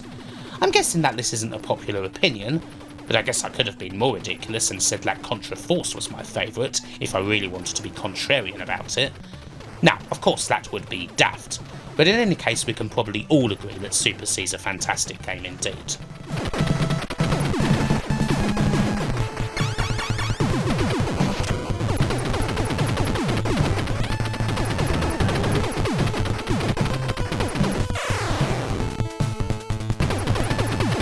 What was the game that made me learn to really appreciate everything about Mega Man? It was, of course, Mega Man 2. Of the ones I've played at least, this is the one that for me is just right everywhere. The levels, the robot masters, gradually working out the best path through the game, and those final iconic Dr. Wily stages where all the abilities that you've learned come together. I do imagine that when most people think about classic Mega Man on the NES, this is the first game that springs to mind, and for good reason. Actually playing through the whole game was a brilliant and satisfying experience, even if it was also a stressful one at times for me and my Twitch viewers. It finally made me a convert, and I look forward to going through other games in the series, all thanks to Mega Man 2.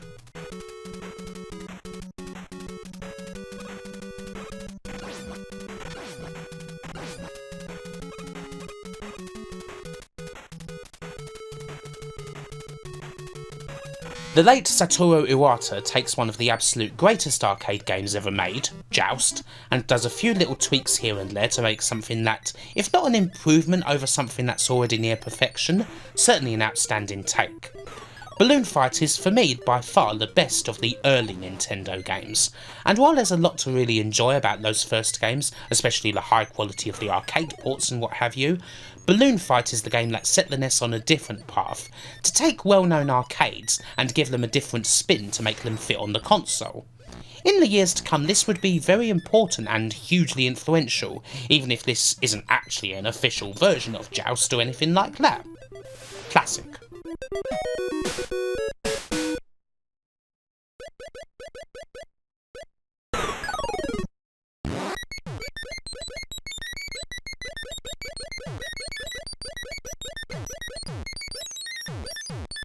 Speaking of classic arcade games being transformed on the NES, it's always amusing to see the #1 arcade hit plastered on Gauntlet's box when it is, of course, a completely new thing. 100 new levels, new enemies, completely new elements such as collecting portions of a password in order to retrieve the magic orb. You've got everything that made the arcade so good, but it's now in service of something that had a bit of a computer dungeon crawler feel about it, while still being very fast and playable. And it works so well indeed, to the point where I honestly can't decide if this or the Mega Drive's incredible Gauntlet 4 are the best thing to come from the series. A while ago I would have said 4 without question, but every time I play this version I love it more and more.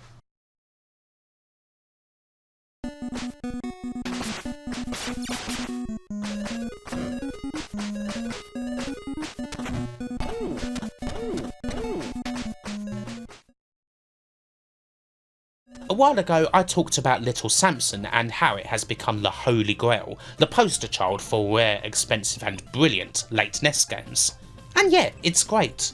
But in my opinion, that title really should belong to Sunsoft's Mr. Gimmick, which starts off the top 10. This is the one for me, a final testament to how good the system could be in the right hands. It's certainly one of the most complex platformers, with a star that you can use as either a weapon or a platform, a mechanic that takes quite a lot to master but is necessary to completing the game in full. And of course, on the technical side, I can't think of too many other games on the system that either sound or look as good as this one does, with Famicom expansion audio playing a bit of a part there. The best NES game from Sunsoft in my opinion, and also another game where, as complex as it is, there's truly something to behold about seeing a speedrunner utterly break it over their knee.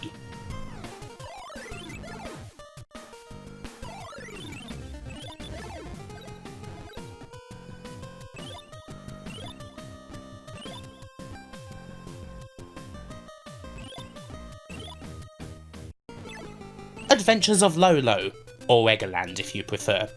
Yes, there's room in the top 10 for a good, honest puzzle game, one where you can simply sit back and take stock of everything that's in a stage, plan out a route, experiment a bit to see what works without having to worry about time or lives or really anything like that at all.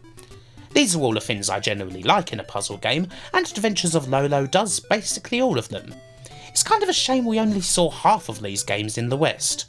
I guess the publishers thought that there's only so much the public would be able to take of Lolo and Lala and their endless single-screen conundrums, but I don't think we saw enough. In many ways this is an entry for the whole series, but the original Western Lolo is the one I've played the most.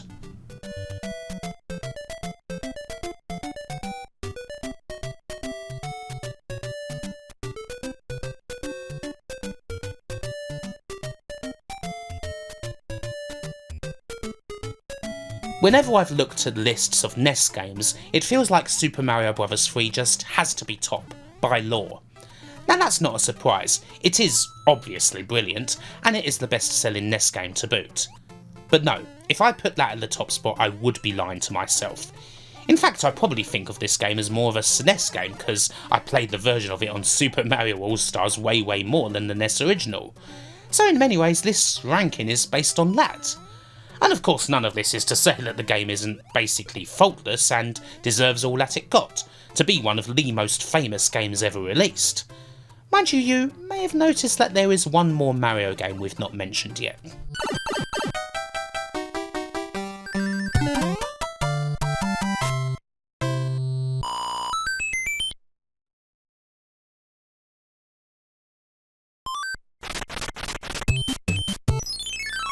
Double Dragon is great and everything. I love absolutely everything about it.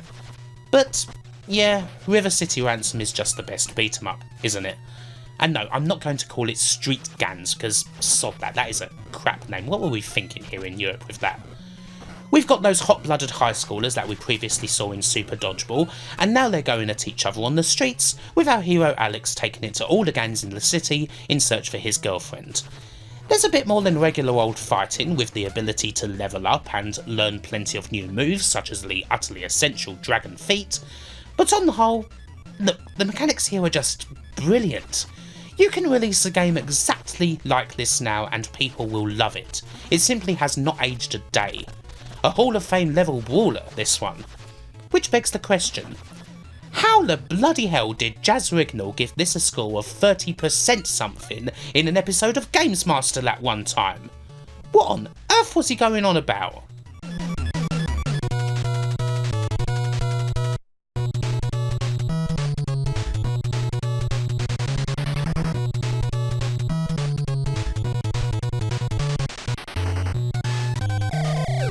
Little Nemo was the second best licensed game on the NES, so you may have wondered what the first would be.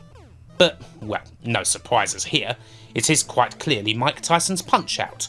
Not just one of the NES's greatest games, but also one of its greatest contributions to pop culture in general. It is of course not necessarily an all-out sports game like the original Punch-Out in the arcade. It is a bit more of a puzzle-style game, with a focus on figuring out the opponent's patterns, getting ever more challenging and complex with every boxer, until at last you reach the dream fight and face down Iron Mike himself, back when he was at the scary peak of his powers. I, like many others, have never come close to beating Tyson. Some people out there can quite literally beat him blindfolded. And no matter what your skill level is, Punch-Out is still a game for the ages.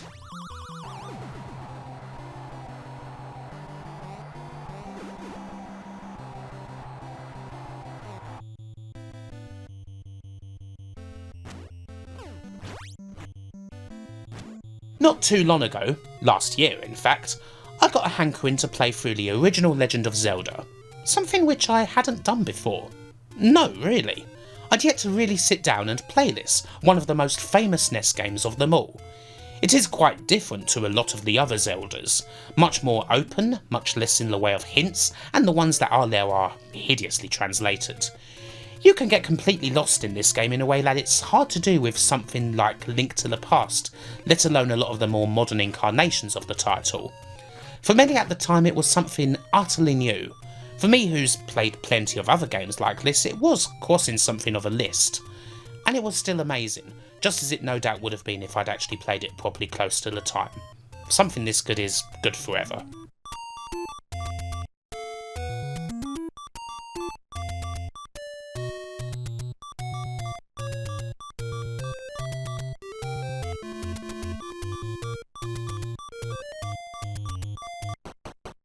It's not common to see sports games so high up on any list like this unless I'm the one in charge. I love me some sports games.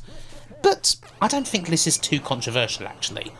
There are those sports games that transcend the whole genre, timeless classics that anyone can love. Sensible Soccer is one, for example. And Blades of Steel is another. The best ice hockey game ever made by a long distance, and that includes the 16-bit NHL titles. Konami completely nailed the sport, of course. Something as speedy and rough as ice hockey is always going to have a good shot of translating well to a video game, but the drama in a match, the fighting, the timing of the shots, the last-ditch sequence of saves against an opponent in front of goal, the comeback from a hopeless situation to a winner in the dying seconds, and the fun of playing this with a friend? Blades of Steel has everything, and it is more than good enough to be near the top of any NES list, sports game or not.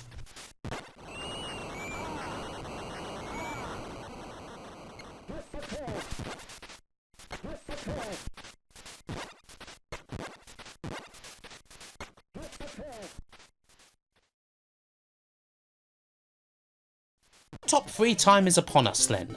And of course we couldn't not have the original Super Mario Bros. Now, couldn't we? It's the game that made the machine, in many ways. And even if the series did get a lot more in-depth and detailed later on, pretty much from SMB3 onwards, this is still my favourite. Again, weirdly, it's something I played more on the SNES with the version on All Stars. But no matter what the version is, I never really tire of playing the original Mario, even if it's perhaps more familiar than any other game ever made. There's such a smooth flow to the title that's still hard to find even in the literal thousands of games that were inspired by it, an over-exaggerated momentum and careful level design that's often imitated but rarely repeated. To get a little wanky about it, playing the original Mario feels strangely zen, like you're really at one with all that's happening on the screen. In layman's terms, that means it's pure class.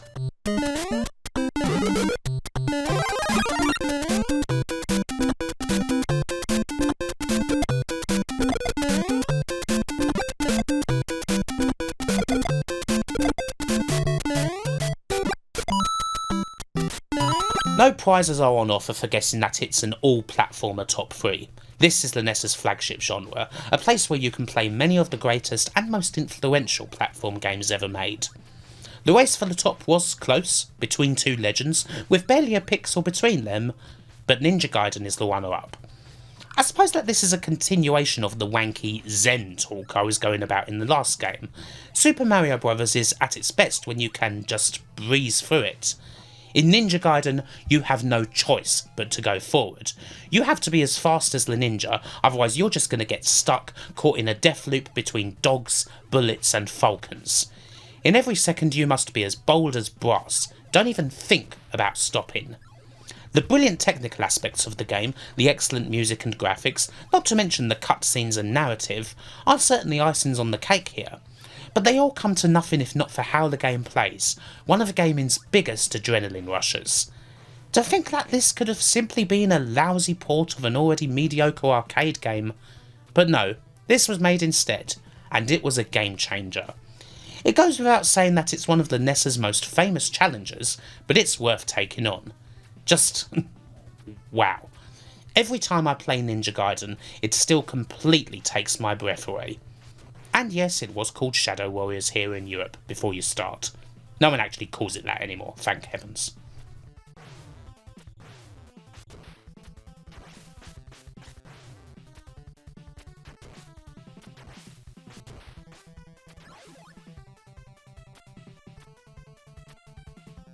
And if Ninja Gaiden is number 2, that means the top spot goes to Castlevania.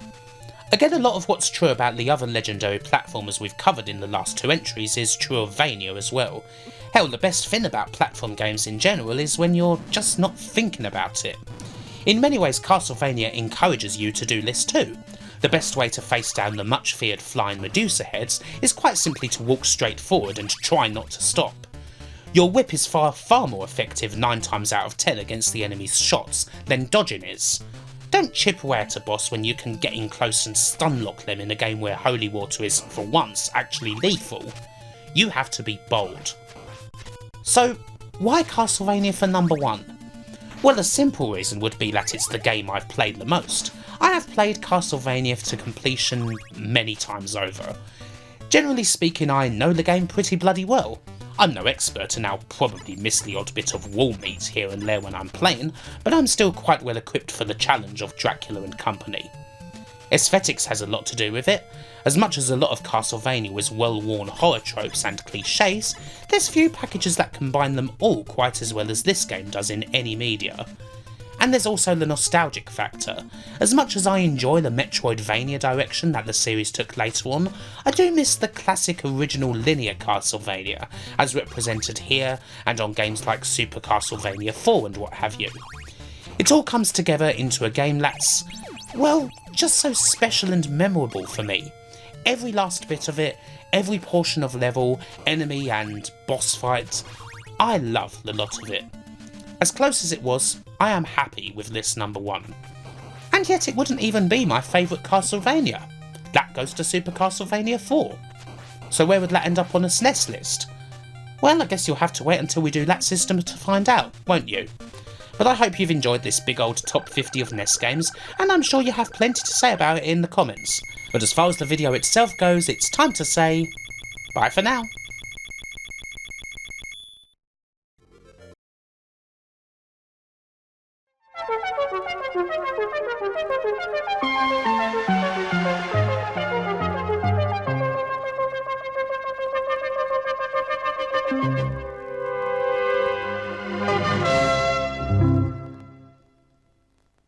A lot of you have wanted me to do this list for quite a while. I mean, we've had equivalent lists for the Speccy and Amiga, not to mention the Mega Drive and Master System. It all feels a bit incomplete without having one for the C64, doesn't it?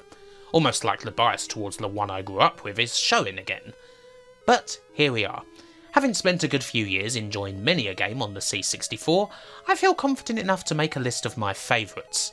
Naturally, there's going to be plenty of debate, some games everyone's going to welcome, some games that may make people scratch their heads, and undoubtedly some omissions that will make people shout and rage. But I'm happy with what I've got down.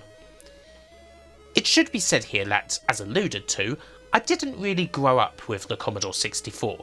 My love for it came well after the fact, in adulthood. You may find that a lot of what I love on the platform is a bit more arcadey than what others enjoy.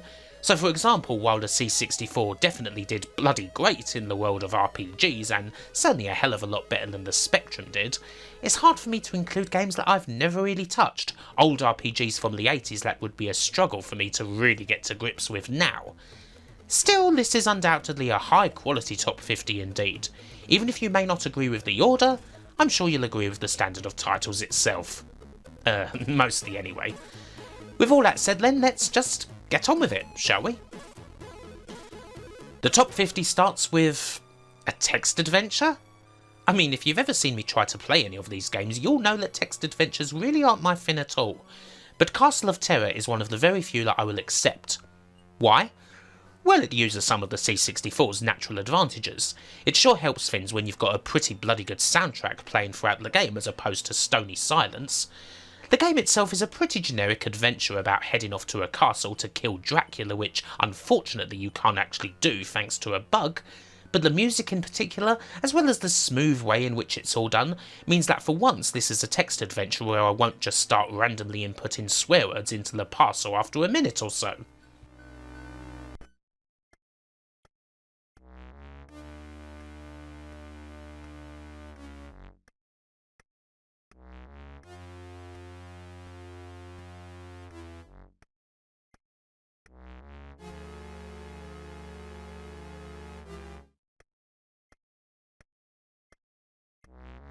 Okay, this is probably the shoddiest of all the games in the top 50. Action Biker is a budget Mastertronic title that existed to tie in with A-tier prawn cocktail maze-based snack, Skips Crisps. I'm not sure what exactly the game itself has to do with Skips, but it's something of a guilty pleasure. It's just kind of fun to get on a bike and speed around without too much care and attention paid to the game's actual objectives. It's certainly a lot better than the Speccy game of the same name. Not necessarily a game that I would recommend, but one that I do have a soft spot for.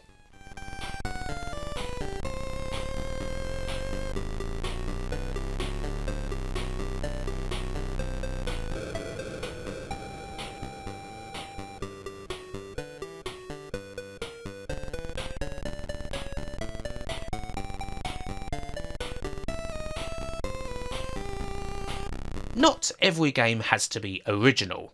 One look at Anthony Crowther's Blagger and you can see quite clearly just how much it's inspired by Manic Miner, hence the name perhaps. But then a whole load of microcomputer platformers were, so it doesn't really matter all that much.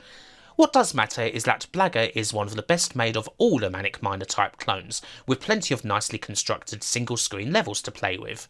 A nice early gem from a top Commodore programmer.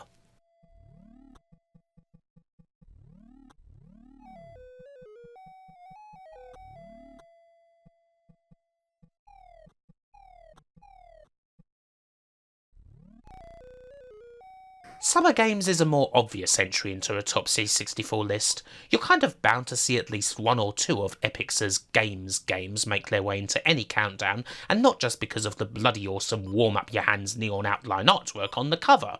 Simple enough button basher list may be, but it's jolly good at what it does. It was the first of many, and the opening ceremony is one of those weirdly iconic C64 moments.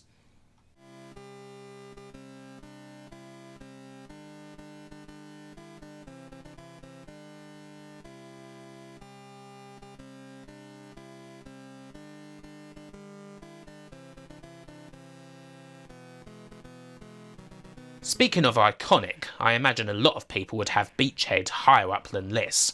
An American game that also became a smash hit over here due to it being many people's introduction to the noble name of US Gold, it's essentially a compilation of atmospheric and very well done mini-games where you simply have to try and keep as many ships going as you can before taking it to the enemy with your cannons. To some it may just look like lines on a black screen, but if you've played it, you know it's a treacherous sea filled with lethal torpedoes that'll sink you the moment you put a foot one. Justifiably famous.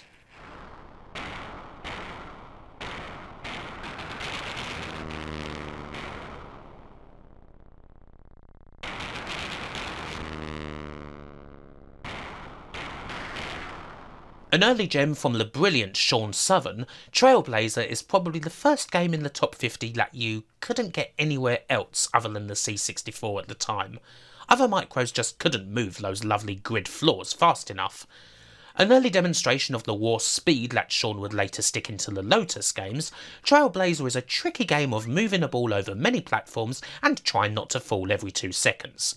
Usually I fail at that, but I enjoy the game anyways. Also very much an inspiration for the PC classic Skyroads, which is a big point in its favour.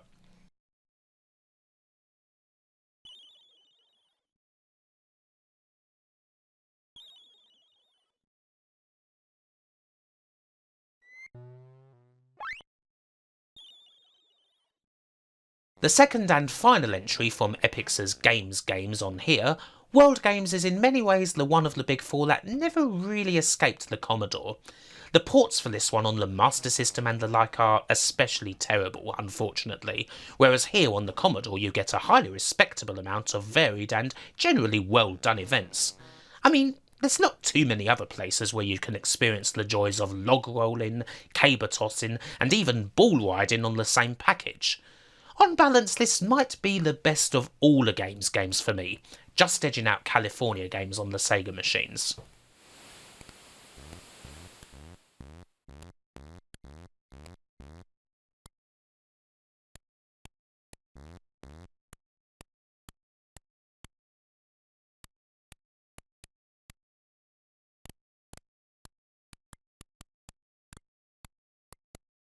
Hard and Heavy is the first time we see German masters Rainbow Arts appear on this list, and quite obviously it won't be the last. It's not necessarily one of their major games. Headed up by the late Armin Gessert, this is a platformer that is in many ways a remix and reskin of his much more famous and more controversial Great Giana Sisters, which we will be seeing later. We've got a nice robot who can fire on command, some pumping Chris Hulsbeck tunage, big old futuristic sheen, and difficulty. This game is certainly hard, make no mistake. But worth the challenge? Absolutely.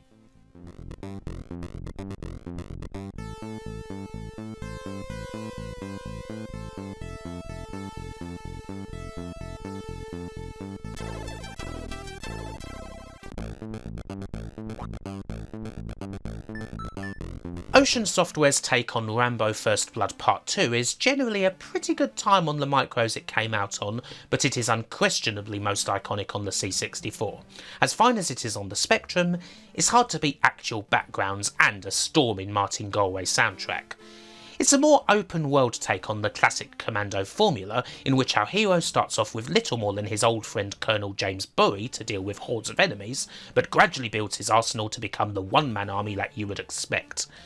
Quite the impulsive game this one, tricky blighter but fast and quick enough to encourage plenty, and I do mean plenty, of goes.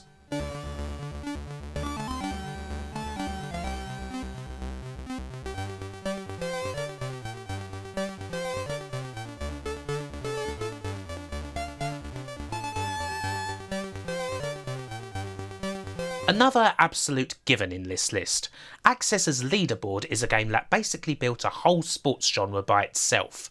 Just about every golf game made afterwards was heavily inspired by Leaderboard and its thoroughly natural power bar based golf swing mechanic.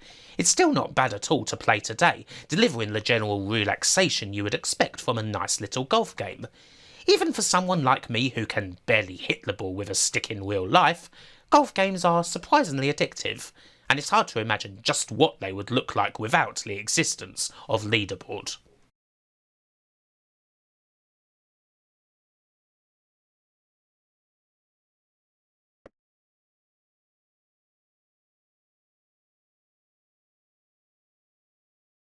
David Crane's legendary tie-in is playable on just about every 8-bit computer and console platform you can think of course, but for me Ghostbusters is best and most iconic on C64.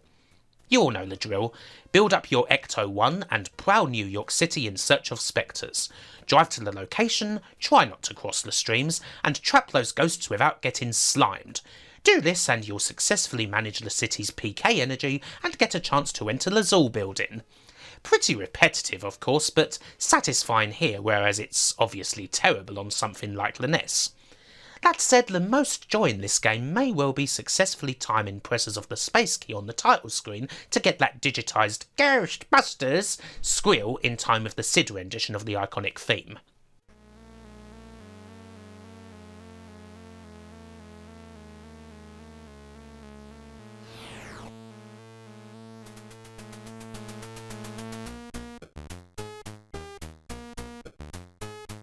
Flying in all the way from 1983, Bob Polin's Blue Max is a weird early hybrid of arcade and simulation, in that most of the time will be spent flying around shooting down planes and trying to bomb buildings and enemy formations, but you've got to actually figure out how to take off first, and it's the sort of game where if you pirated it, you might give up in frustration before even doing that. See also Raid over Moscow and trying to get out of that bloody Hannah. I think you either enjoy this game or you don't, but I've always dug it. There's not much to the game, but it's very satisfying when you get a bomb just right and blow up your targets. Very easy to repeat over and over again too. It's a nice little early game.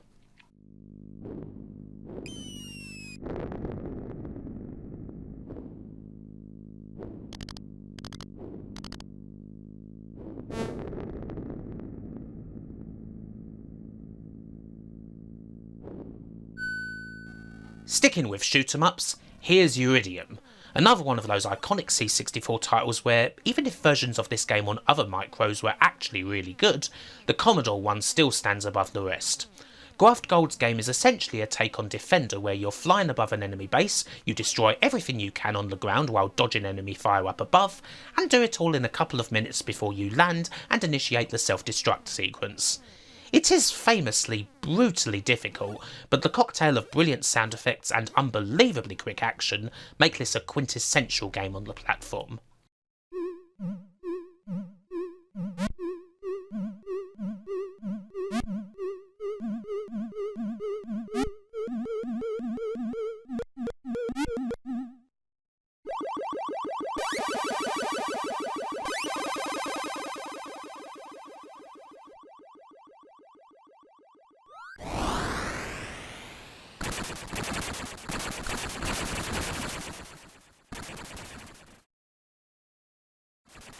In the grand scheme of things, Epix's Jumpman is probably a fair bit more influential on the platforming genre than the Manic Miner-esque platforms that tend to dominate my microcomputer lists, isn't it?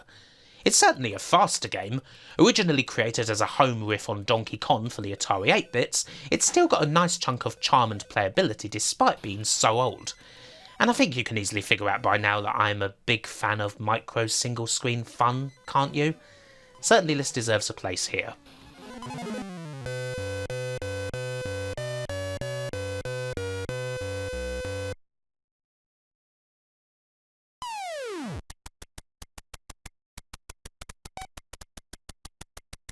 Flimbo's Quest is the first appearance here for the almighty System 3.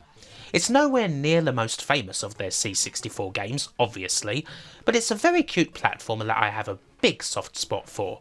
It's fun to travel around the levels and find the monster that you've got to kill, just for the sake of getting a letter to a wizard.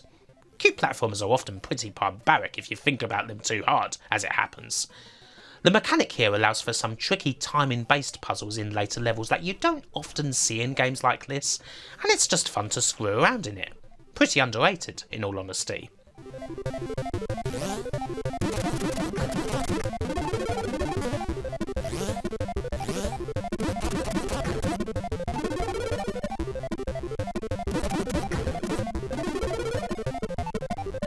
Manfred Trenz comes roaring into view with the game that brought him to the dance, Katakis, a thoroughly intense space shooter in a similar vein to the likes of R-Type and what have you, full of everything you would expect from a Rainbow Arts title.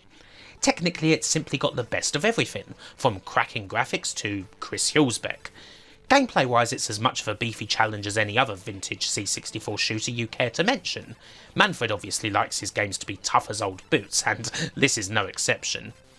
It has to be said that horizontal shooters like this do often make specky owners like me cringe a bit, as good as some of the efforts on my favoured platform could be.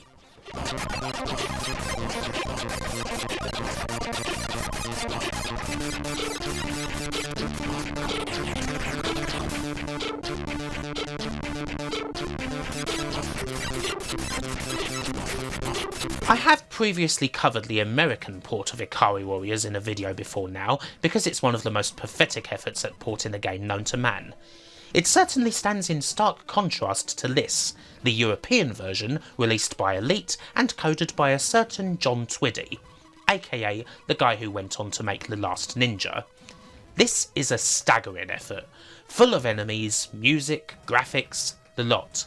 It's as close to the arcade as you're going to get on the micros, and deserves a hell of a lot of respect. I mean, I'm not even that big a fan of Ikari Warriors, but this is just an absolute stonker of a port.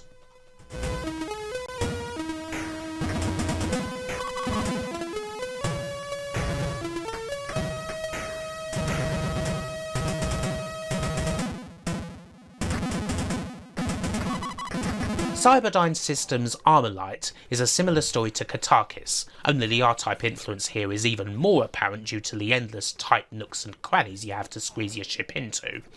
Smooth as you like, of course, and once again a great horizontal shooter you could only really experience here on the C64.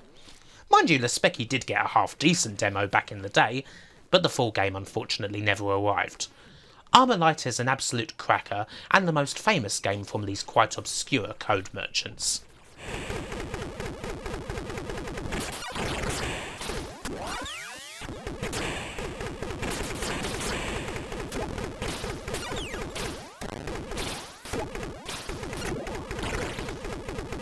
And now, here's Monty Mole.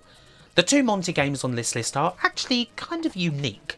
Gameplay and graphics wise, these versions of the game aren't all that different to what you see on the ZX Spectrum, and yet they are very much C64 titles first for me. The reason for that is kind of obvious. The glorious collaboration between Sid Meier's Rob Hubbard and Ben Daglish for the game's music just sounds so much better here on C64 than it does on Spectrum, and it's the perfect soundtrack to the mole's travels around exotic islands in pursuit of endless trinkets.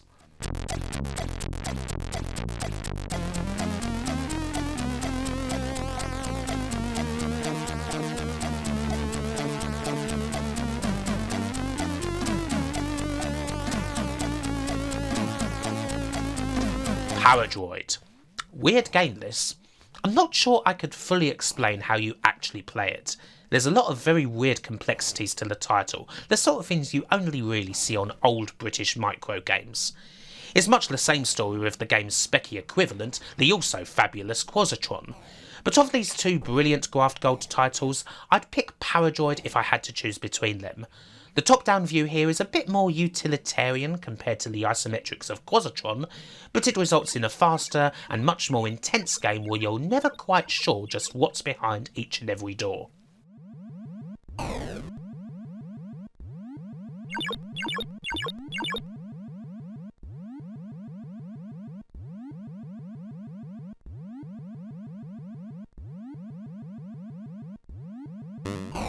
Speaking of weird games, Law of the West kicks off the top 30. The accolade gem where you play as a sheriff and try to deal with various situations throughout the day, ideally with the use of dialogue and not your pistol. Of course, sometimes you may just have to draw down and, well, hopefully you don't end up lying on your back, dying in the sun either because the doctor's not in town, or you cussed him out earlier and he doesn't want to treat you.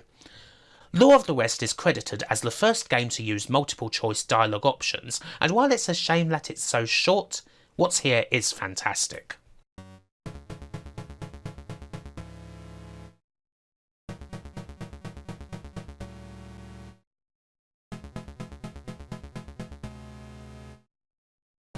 World Class Leaderboard isn't all that different from the original leaderboard, but, well, it didn't need to be.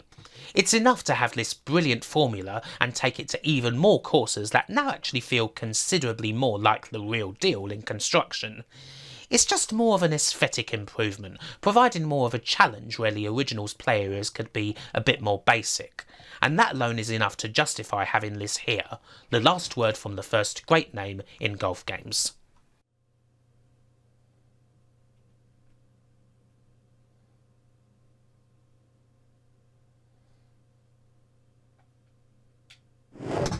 Fuck off.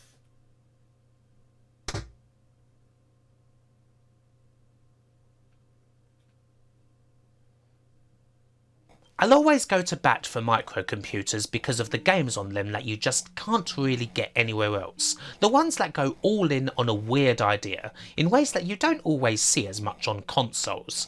Space Taxi is one of those.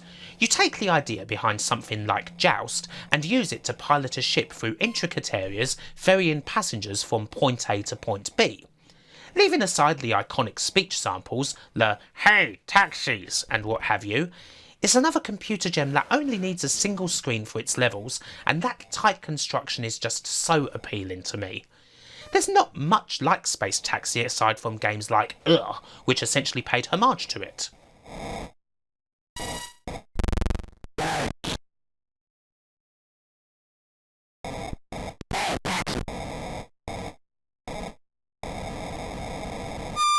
R-Type is one of those arcade ports that's kind of a weird constant through all the major microcomputers. They all have their own charm.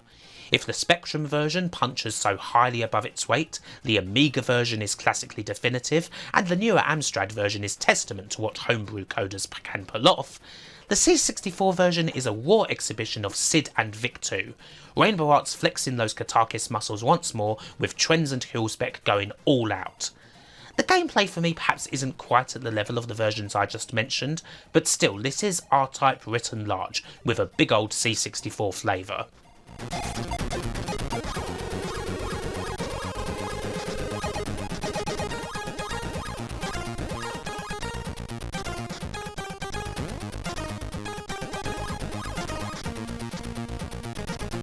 The Last Ninja's only at number 26?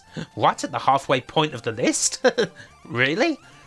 Well, there's a couple of reasons. At the time, this was, of course, one hell of an achievement. The Last Ninja series is something you just can't get anywhere else, a showcase of all the things that make the C64 the fantastic gaming micro that it is. A lot of the time it doesn't play all that badly either. Lots of hunting around adventuring, either getting into fights or evading opponents. It's totally fine. Unfortunately, the decision to add all those bloody pixel-perfect jumping sequences over water, in an isometric game no less, kind of hurts the game a lot. It's no secret that Mark Cale regretted it later on, and it does hurt the original. Not to worry, mind you, there is obviously a greater sequel coming much later on.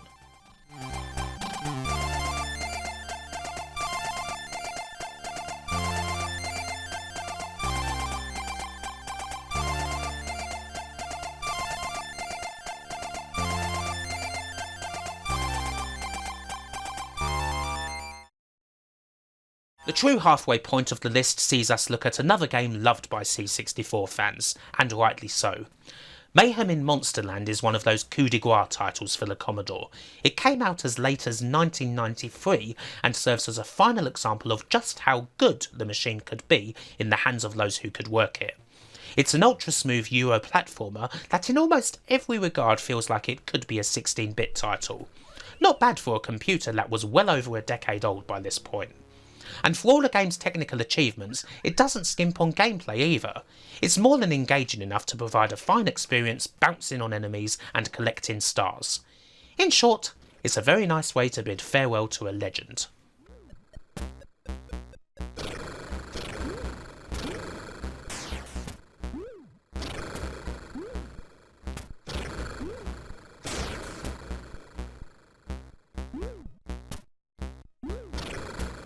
A platformer that's perhaps more famous and iconic does follow. Epyx's Impossible Mission. A simple enough game once you break it all down, I suppose. Why, you've just got to collect a bunch of puzzle pieces and put them together, haven't you? But then you add the robots, the computers, and realise how fiendish putting the puzzle together can actually be, as well as the game being a different layout every time you go for it, and well, the name is kind of appropriate. Staggeringly influential, obviously. Games that are an awful lot like Impossible Mission are still successful to this very day. But the original honestly hasn't been disturbed at all by time. It's absolutely got something. It may just make you want to stay a while. Stay forever! Because that's what the evil scientist says in the game, obviously.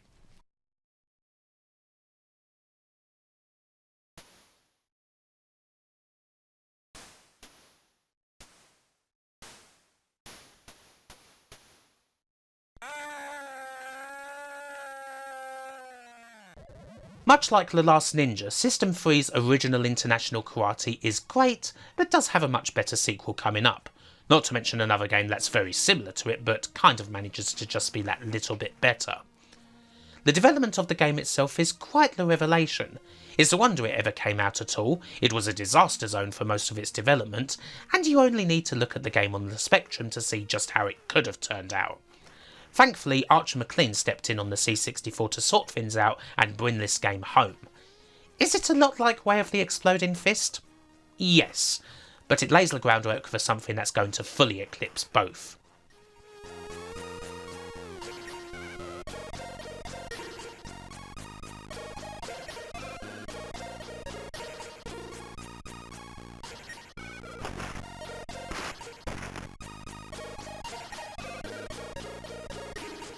It says a lot about Jeff Minter when this early game of his, a title that's all about stealing someone's mower and cutting your grass while they chase you about, or while you try and manage an overeager dog's loyalty and tolerance and avoid flowers, is one of his more staid and conservative titles. But this was many people's introduction to the man's brilliant mind, and it's still one of the best games made out of a thoroughly mundane chore.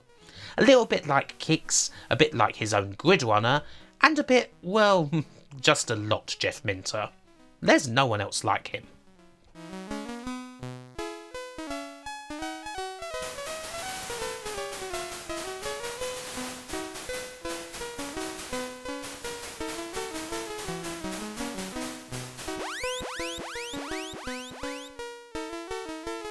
The series of introductions to British software legends continues with Microprose Soccer, our first look at the almighty Sensible Software. Jops and Quicks would obviously make a far more famous footy game later on, but this is great for their first shot, especially when it's got so many cool touches from the inclusion of indoor football to the massively influential aftertouch and even the silly details on the instant replays. It's Sensi's musical approach to game design written all over, even in a simple football game that they can't help but fill with fine little flourishes.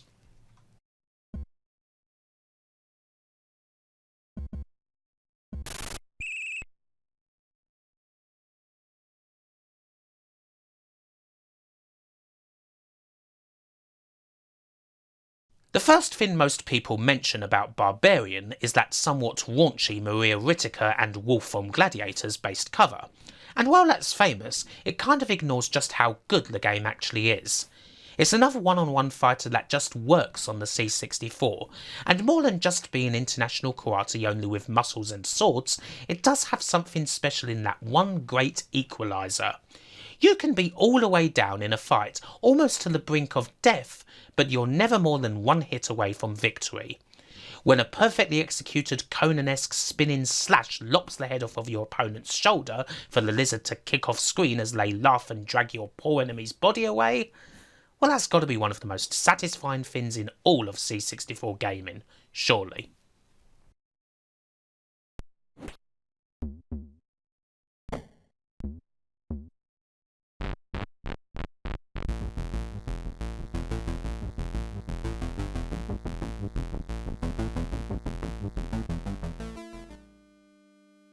Number 19 takes us to the world of Cosme and the mind of Paul Norman, one of the first people out there who really tried to do something more cinematic in the world of games.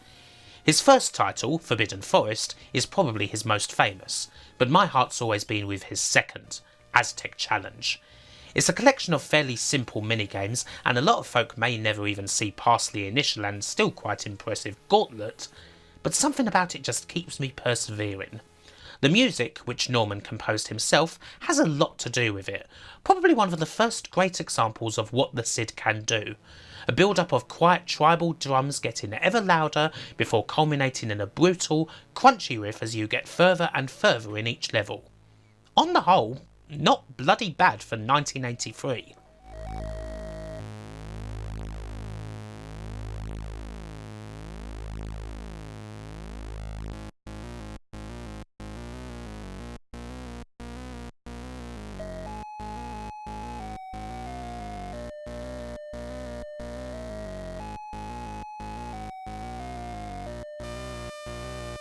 Turrican is another shoo-in for this list, obviously. While I've undoubtedly played the game on Amiga more than any other platform, it is a C64 original. Manfred Trenzer's shoot-or-die-rific side-scroller is, I suppose, more evidence for just how advanced C64 games had gotten by the dawn of the 1990s. They'd come a long way. It's a shame that the C64 version largely doesn't have too much music, but the sounds are quality in any case, and the gameplay may have a slight edge over the 16-bit versions of the title. Either way, you've got crazily large stages full of secrets and an all-conquering hero with tons of powers at his disposal. It's everything you would want in a 16-bit game of this type, only in 8-bits. Awesome.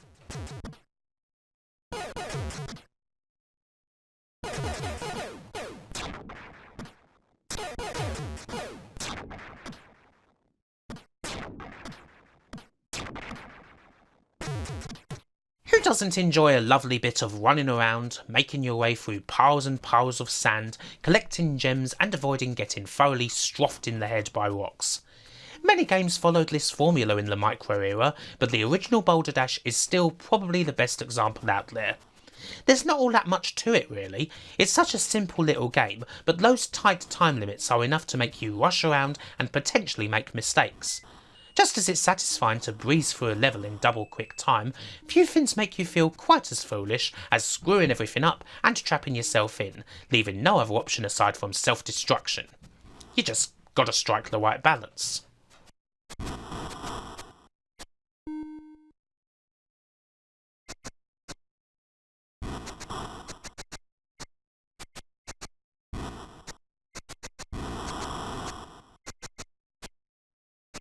So many games back in the day tried to take the classic formula of Defender and do something different with it, with varying degrees of success. While some were geniuses, some went too far away from the classic and kind of forgot what made it so great in the first place. Arch McLean's Drop Zone doesn't forget that, but it adds the element of gravity and it's kind of a game changer, making the fight between man and alien all the more tricky and intense. The C64 is more than capable of providing the necessary arcade bombast to seal the deal and make this an absolutely bloody awesome product. A definite UK arcade classic, beautifully done in the home.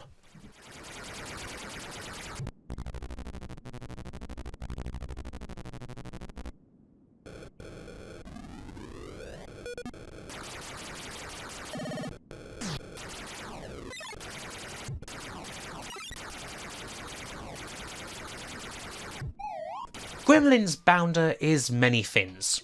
Wonderfully kooky, uniquely British, brutally hard and frustrating, and addictive as all hell. I could probably spend a good time here shouting at the game for some of its more fiendish foibles, especially the random placing of your ball when you die that more often than not will put you in virtually impossible situations, and yet when death inevitably comes I'll still immediately click the button for another go 9 times out of 10. Chris Strigley loved to do these kooky and silly games, but this is definitely his best marriage of that strangeness with some wonderful gameplay, and for all the annoyance I really do love it still.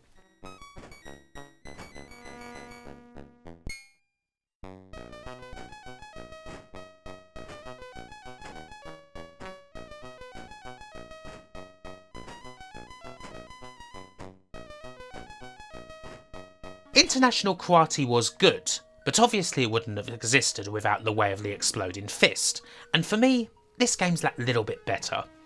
In both titles you get a thoroughly intense minute or so of fighting, both you and the opponent trying to find your range and land a very satisfying punch or kick that'll net you either a half or full point. Some people look at awful things like the Micro's attempts at Street Fighter 2 and wonder how anyone could enjoy a fighting game that's only got one button, but the likes of Fist show just how bloody good it can actually be.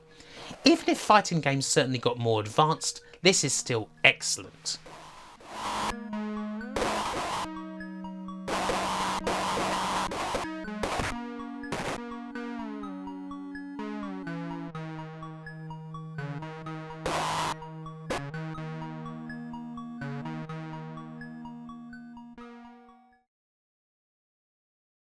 Another C64 game that had its origin on the Atari 8-bits, Montezuma's Revenge is another great early platformer. Robert Yeager's title was one of the first to do away with fully contained single-screen levels and give you a whole pyramid to explore, with plenty of jewels and keys to find that will take you further and further down until you reach the treasure chamber. It may be one of the first of its kind, but the speed of the game, which is always kind of a big thing for me in platformers, still makes it a ton of fun to play. Even the silly little jingle that plays whenever Panama Joe collects anything brings a big old smile to my face, it has to be said.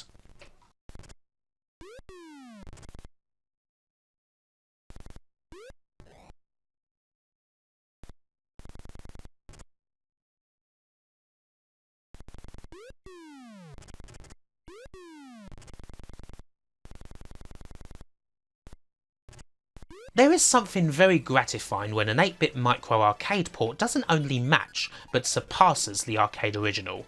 It doesn't happen often, but it's bloody good when it does happen, and Commando on C64 is one of the examples.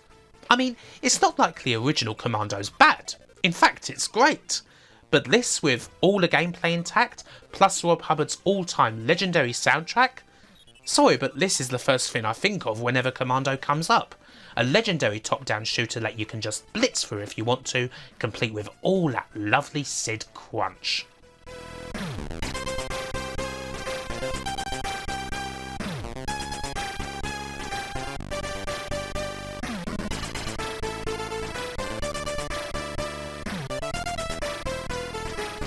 Continuing in kind of a similar vein, Bubble Bobble is kind of just great everywhere.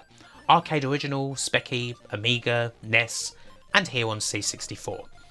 There's not a whole lot you can say wrong with it, really, and while you perhaps couldn't say this time that the microcomputer versions beat the original, it is pretty much on the same level. The game rules wherever you go, simple as that. There's all the enemies and all the bubbles waiting to be popped, not to mention one of the catchiest songs in video game history. It is quite obviously one of the most iconic games of them all. This port thankfully gives it all the respect that it's due. If you're going to play it on C64, this is going to do very nicely indeed.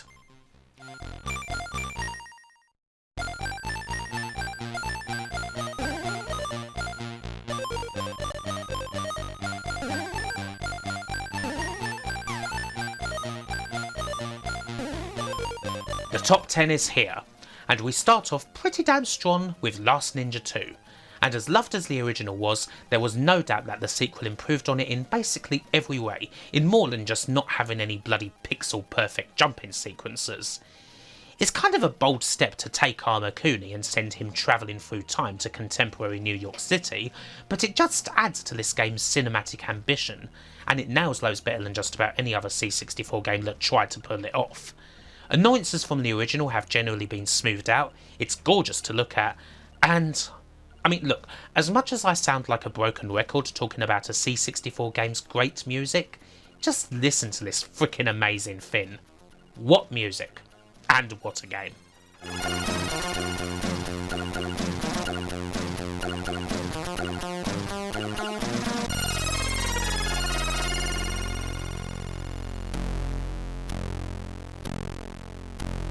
The first official game to come out under the Sensible Software label is just so underrated. People really do tend to forget Parallax in Sensi's incredible library. They started with a simple enough top-down shooter, but then kept running with it until they had a big open-world area where you get in and out of the ship, find scientists and cards, manage your supplies, all to solve a big overarching puzzle. It's so clear, right from the off, how much of a talent these two young musicians had for taking the way they put songs together and applying it to game design. Jops and Quicks were quite simply geniuses.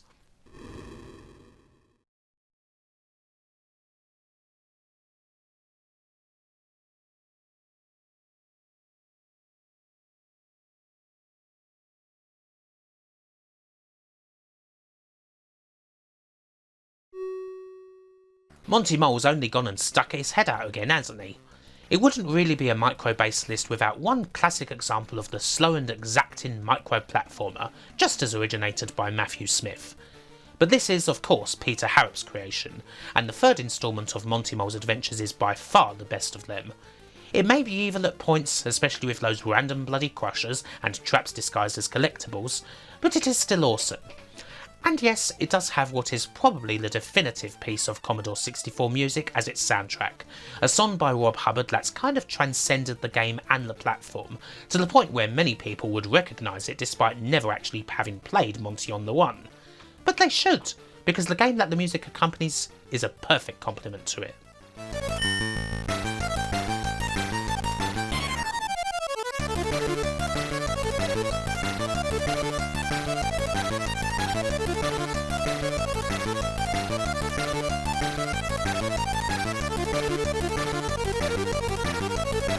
Turrican 2 is an odd thing. It came out in 1991, and normally it probably wouldn't have existed at all on C64. It certainly would have made more sense to just put the game out on Amiga, wouldn't it? But Manfred Trenz loved the C64 so much, so he kind of insisted even if he'd have to basically do the whole thing himself. And as Turrican is his baby, he considers the C64 version to be the original Turrican 2, even if it ended up coming out after the Amiga game. Bren McGuire's tale of revenge against the machine is, again, just as good on the 8-bit as it is on the 16-bit in every area except music, although the C64's occasional bits of tunage are naturally excellent. The same brilliance as the original, only bigger and better, and a great way for Trenz to sign off on the microcomputer that he dearly loved.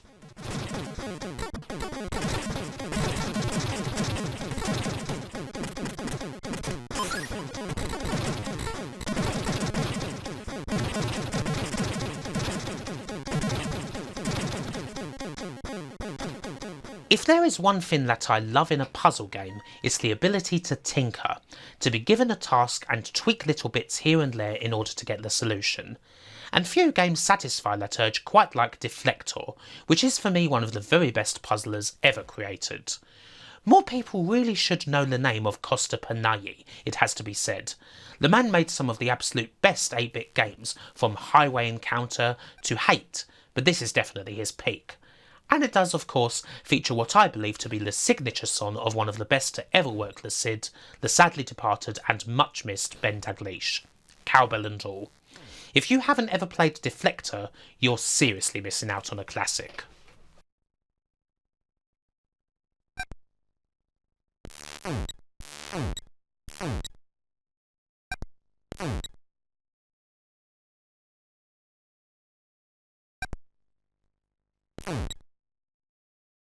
Here is kind of an odd one to kick off the top 5.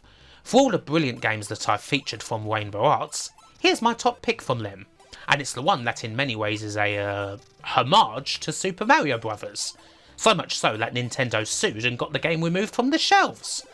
Some may well scream at this being ahead of the likes of Turrican, but I can't help it. I absolutely love this. It may not be all that original, but that music, the lovely characters, the obviously amazing playability, and even the slight touches that do separate it at least a little bit from those two famous plumbers. Would I go as far as to say that the Great Giana Sisters is better than Super Mario Bros? Okay, I probably wouldn't, but I still think it's marvellous.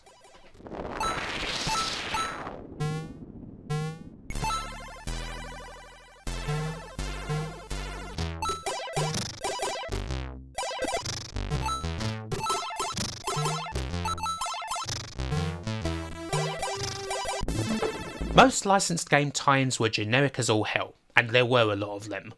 Ocean were responsible for a lot of those, of course, the good, bad and mediocre. And even if it became a bit of an old meme for them to make these tie-ins, they did actually hit the mark quite often.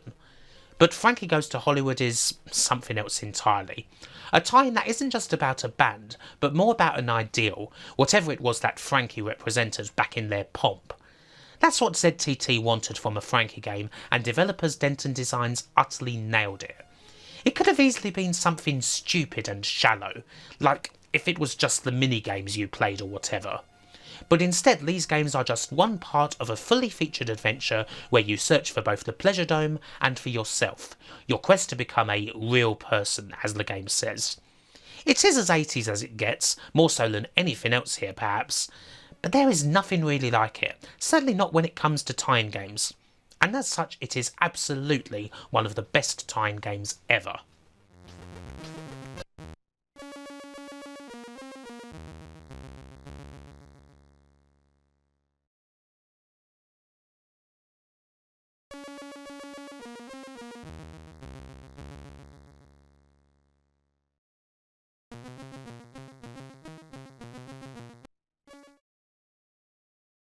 We've had many platformers on the list, but there was never any question that Bruce Lee was going to top the lot of them. I've loved the hell out of this early Datasoft game from the first moment I played it. I suppose it is kind of like Frankie in a way. Rather than just a movie or whatever, you have quite a famous person to deal with, and you have to basically capture their essence. And this small collection of pixels that you're moving along, weirdly enough, actually do feel like you're playing as Bruce Lee, with all the acrobats and ass kickery that you need. Combine that with a wonderfully constructed game design filled with very memorable sequences for the time, and you've got a game that really I find it very hard to find any fault at all with. Almost as legendary as the great man it's based off of.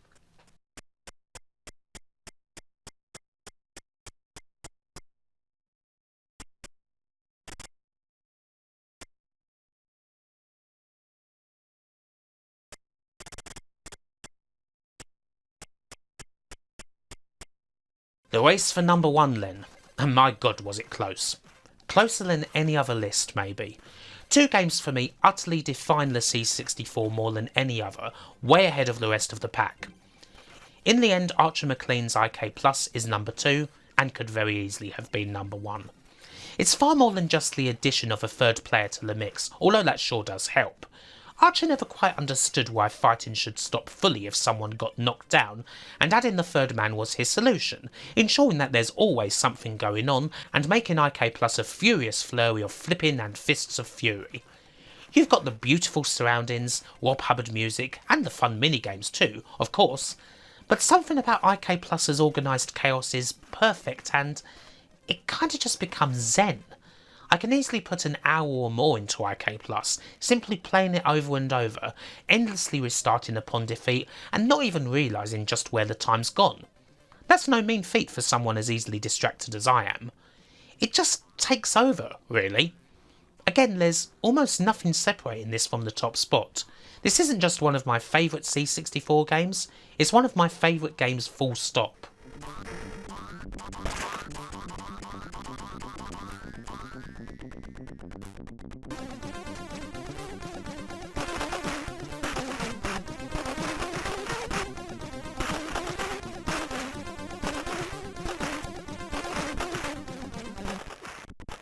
And obviously that statement also applies to the number 1 game, which is Sensible Software's Whizball. Much like IK Plus, I can just sit and screw around in Whizball for a long time without really thinking about anything else at all, which is the main thing you really want out of a game, I suppose. So why did this get number 1 and not IK Plus? It was tough, but it came down to this. When I look at the building blocks of Whizball, I kind of have to stand in awe of it, of the creativity that went into it all. You start with a shoot 'em up that's something similar to Defender, you add a bit of Gradius with the power-up system, and then you just go off. A ship you can barely control in the beginning, a world you have to bring the colour back into, a satellite that's also a cat which collects the drops of paint that you need, psychedelic bonus areas, the feeling almost of building the game as you're playing it. It's like, how the hell did John Hare and Chris Yates come up with all of this? It's gotten to the point that when I think about their creative genius, this is almost the first thing that springs to mind. Yes, even over Sensible Soccer. It's that much of a perfect example of just how great their songwriting-esque iteration on a simple formula can be. And of course, when you're actually playing it, none of these things need to come to mind. All of these flourishes, from the more traditional arcade touches to the utterly exotic places they go into, just come naturally. It's just what happens when you play Whizball.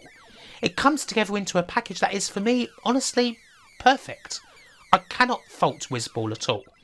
Even if you might find the game's initial lack of control kind of annoying, it's unquestionably exactly what the duo behind it wanted to do. It's totally justified. It's so bold and yet so appealing. Honestly, it's an endless inspiration, a love letter to everything beautiful about game design, and one of the best games we've ever seen. And that's why it gets the #1 spot. So, there's not much to say except to leave you with its unique wonder. Hopefully you've enjoyed this list of my own favourite C64 gems. Bye for now!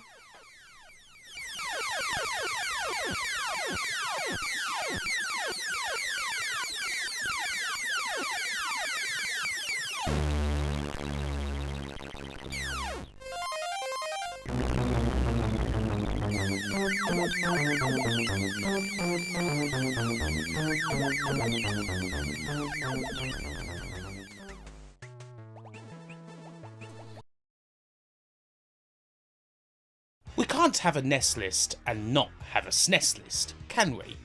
Just like not having SNES means that this group of lists of games featuring all my favourite consoles is incomplete. The SNES was my first Nintendo machine back in 1992, and really while I probably played more SNES games through the old rental shop than I did through having them, it and the old Mega Drive got as much time as each other. It's still quite a special machine and still my favourite Nintendo console by far. So the same rules apply as ever. We've got my favourite 50 SNES games coming up. I'll be crowing about them for a minute or so each. We'll see some gameplay, and there'll no doubt be some unconventional choices in there that you wouldn't normally see on any other person's list. That's just how I roll after all. So yeah, let's do this already.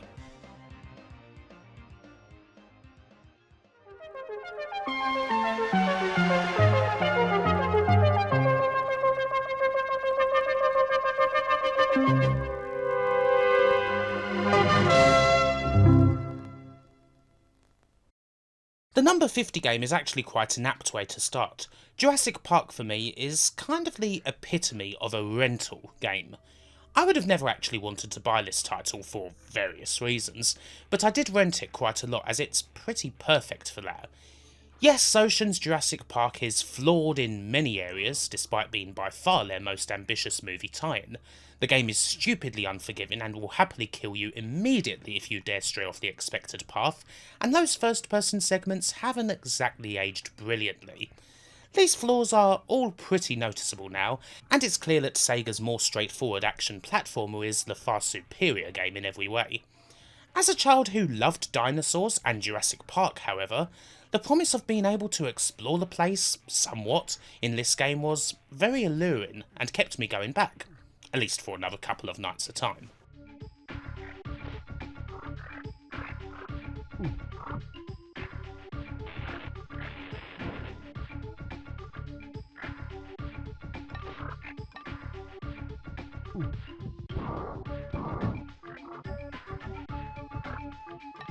Here's the SNES's own Mickey Mouse game.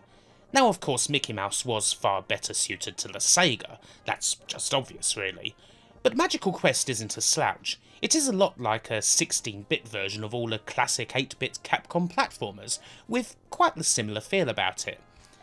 Such games take a bit of a backseat on the SNES compared to platformers that are a bit less of a throwback in their design, but the SNES has still got the odd cracker line about, and this is a good one even if you'd be silly to pit it against Castle of Illusion or whatever.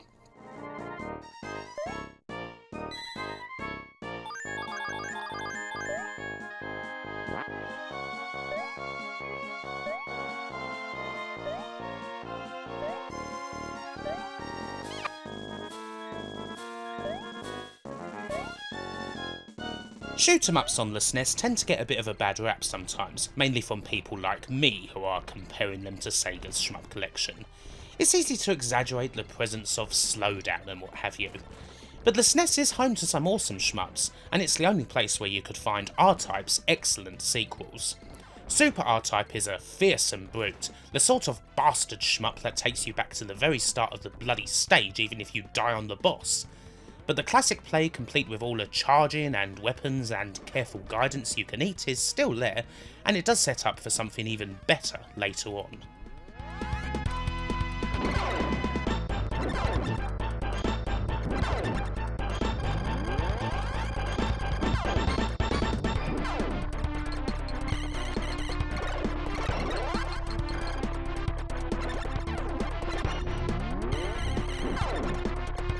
Top Gear 2's up next, for a nice little bit of racing action.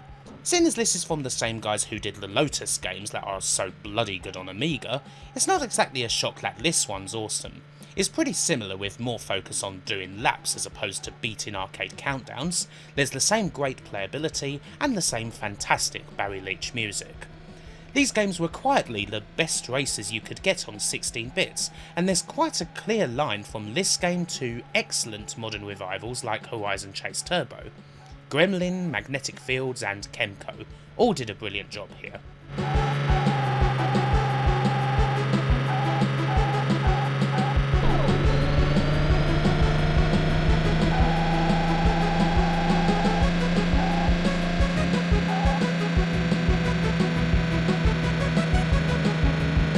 UN Squadron.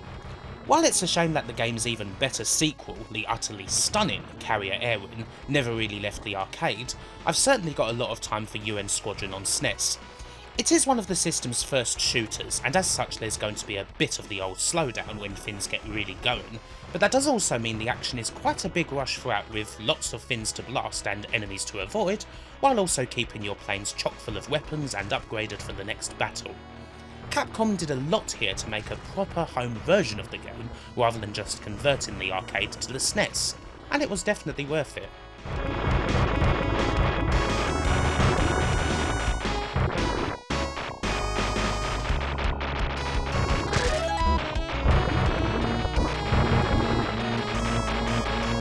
It's time for an isometric racer, and it's also time for Konami's first appearance on the list. And of course, it will not be the last. SNES and Konami, like SNES and Capcom, are simply matches made in heaven, and they're going to be all over every inch of this list. Anywho, this is the really cool and underrated Biker Mice from Mars, a racer made for a relatively short-lived but well-remembered cartoon, and one that's got all you want from one of these games. It's the sort of thing where there's so many power-ups and weapons that it's easy to go from first to last, and then back to first in a single lap. The action can get pretty mad. Sometimes it's hard to even stay on the track, in fact. It's a bit of a riot, and just the thing you'd want for a tie into this bodacious series.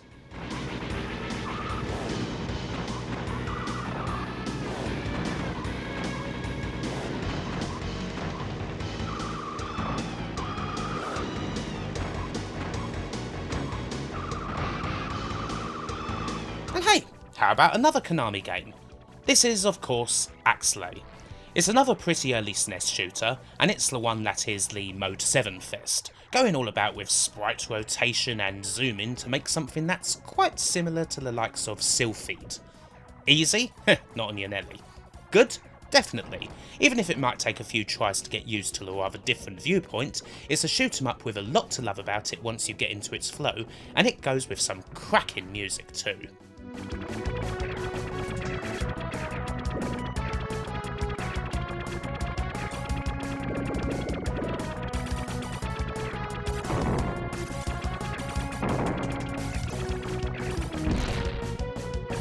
Here's something different. By far the most recent addition to the top 50, coming courtesy of the latest Japanese wrestling games video. Funaki Masakatsu Hybrid Wrestler is as close to a Fire Pro beater as you're going to find on here. It looks cracking, it's got all the moves including stuff like springboard moves that you don't really see in any other 16-bit wrestling title, and it's incredibly easy to pick up and play, way more so than Fire Pro is. It goes without saying that the influence of Fire Pro takes that game up further in this list, of course, but this game is the absolute best wrestling title on the system that isn't named Fire Pro. Meanwhile, in the West, we were stuck with WWF Royal Rumble and WCW Super Brawl. Jealousy intensifies.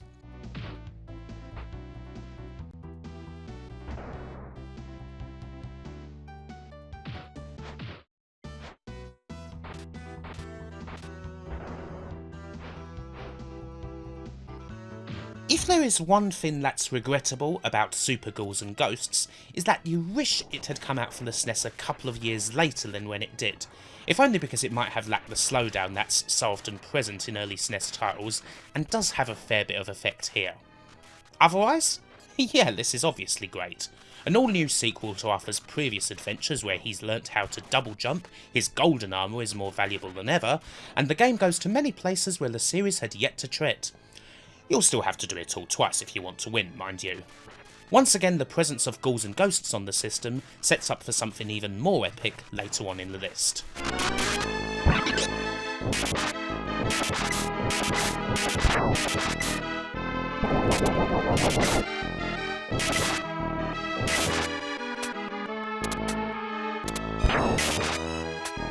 Arkanoid!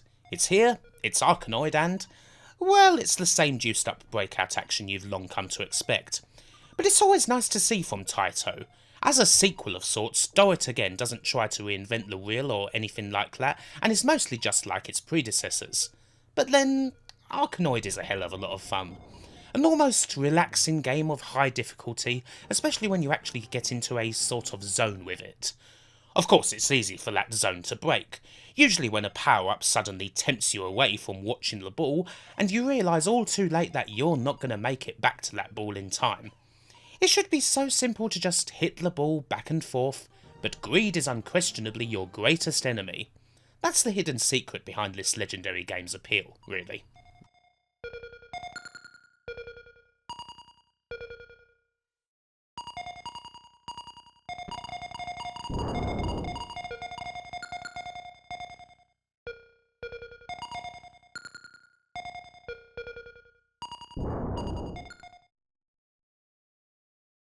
Silicon and Synapse make the first of 3 appearances in this top 50, and it's another isometric racer, their excellent rock and roll racing. The appeal of this one is obviously quite similar to Biker Mice from Mars. It's wild, there's lots of power-ups that make you feel as though you're never really out of a race, it's a lot of quite casual fun. Presentation is what gives it the edge, of course. This is the stunner with a Micro Machines-esque squad of memorable characters, a bunch of commentary, and killer tunes. When you've got the likes of Paranoid or Highway Star pumping out of the SNES's sound chip, that's definitely going to make this game the kin of the 16-bit isometric racers. That's for damn sure.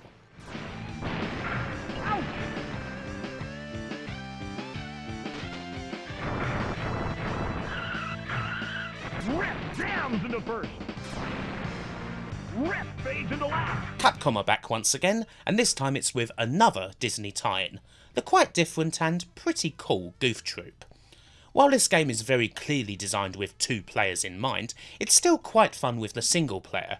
There's a little bit of puzzling, a little bit of exploration, and a little bit of careful timing as you try and bash those enemies with your blocks and other assorted items before they catch up with you. Block moving games like this are always quite appealing to me, and Goof Troop's variety gives it a nice edge as opposed to it being just a puzzle or an action game.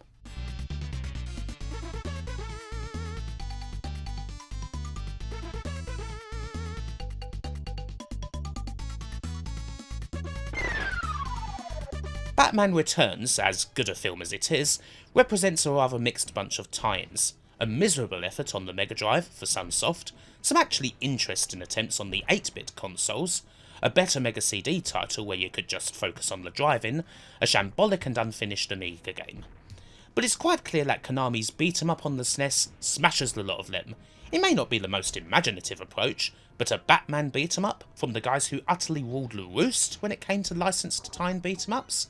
This is such an obvious winning formula. It's no real surprise that Batman Returns is great. It's not quite Konami's best beat 'em up on the system, but it's not all that far behind.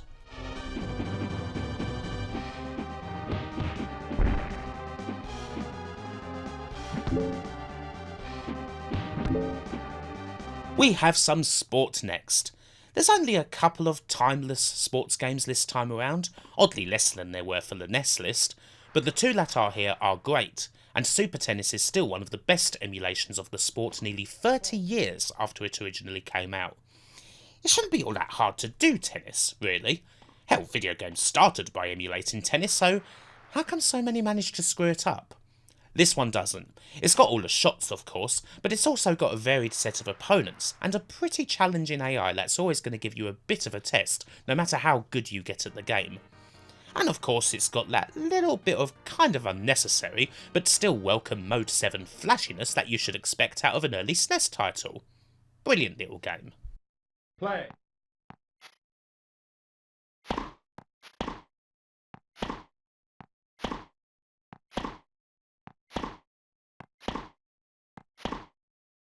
It's a game by a human, it's got fire in the title, but it's actually not Fire Pro. At least not yet. This is The Firemen, a rather odd top-down game that only saw a Western release in Europe. Japan does seem to have this thing for action-packed titles based around being a fireman, and while it might be odd to see conflagrations that are essentially sentient or moving around in patterns, you get used to it pretty quickly. And here in The Firemen they're the basis for an excellent top-down game, much in the same vein of something like Gremlins 2. The frequent chatter helps too as your team continues to battle their way through this skyscraper. Sure beats playing Fahrenheit or watching Backdraft, doesn't it?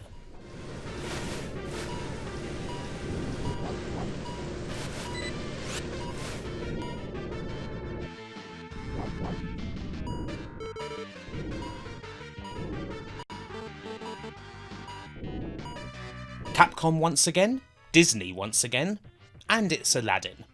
Now, my heart will very clearly always be with Sega's Aladdin game. For me, that's obviously going to be the better title.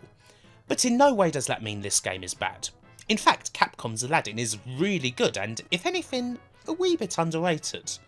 What I really enjoy here is how acrobatic good old Prince Ali is. The fun in this game is seeing just how often you can vault on everything from enemies to platforms and even power-up containers. Here at Kim Towers we love platformers where speedy and flashy play is generally rewarded, and Aladdin's got a nice bit of a line in that. In the end, both this and the Mega Drive title are really good.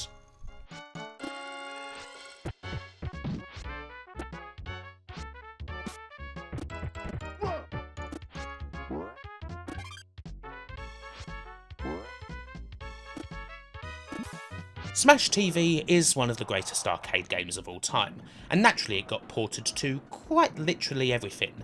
Seriously, you can even play the game on ZX Spectrum, if you really wanted to. It fails there, as it generally failed on every other platform, but certainly not on SNES. This is brilliant. I suppose the reason is obvious. The SNES has the perfect control pad for the game, meaning that playing it is dead simple. Certainly much better than playing it on Mega Drive. I mean, it would take 25 more years for a crack squadron to create a superb smash matching arena shooter experience for your Mega Drive, that being Xenocrisis. But Super Smash was the champion for a long time. It just completely nailed the legend.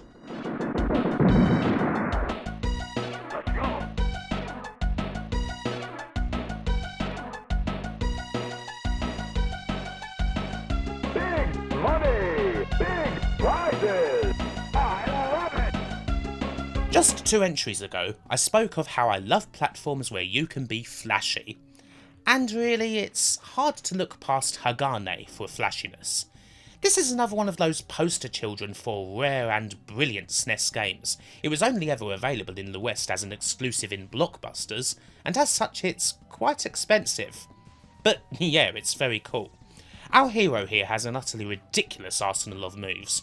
Multiple weapons, dodging, dashing, smart bombs, double jumps, a wall jump screw attack, elongated acrobatic super attacks. There's so much coolness.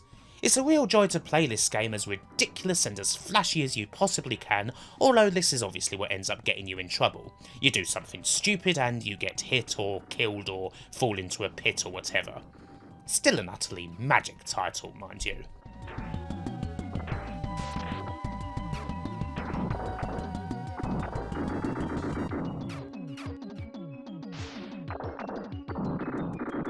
The soon-to-be Blizzard boys are back again, and this is most definitely their most famous 16-bit title.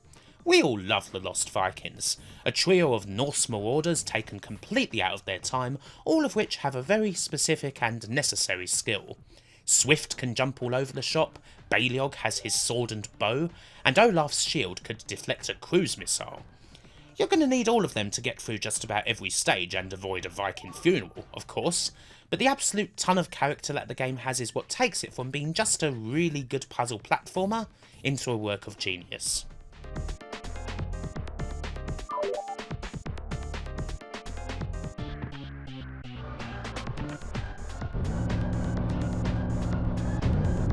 Now I suppose that this is the main odd entry in this list. SimCity 2000? Really? People would probably accept the original SimCity on SNES, because that was pretty acclaimed, but this certainly wasn't. So, hear me out.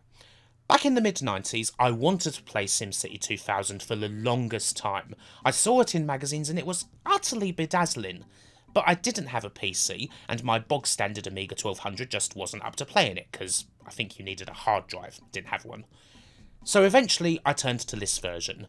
And sure, it doesn't exactly look an awful lot like the computer version, it's more than a little pared down, but as far as playability goes, it's still a SimCity game, meaning that it's endlessly addictive. I loved this game back then and played it for many hours, and you know what? As a console conversion, I think it still holds up nicely. I can still spend a bit of time constructing a city here. While it is no surprise that this got nowhere at all in 1995, I think it's perfectly good.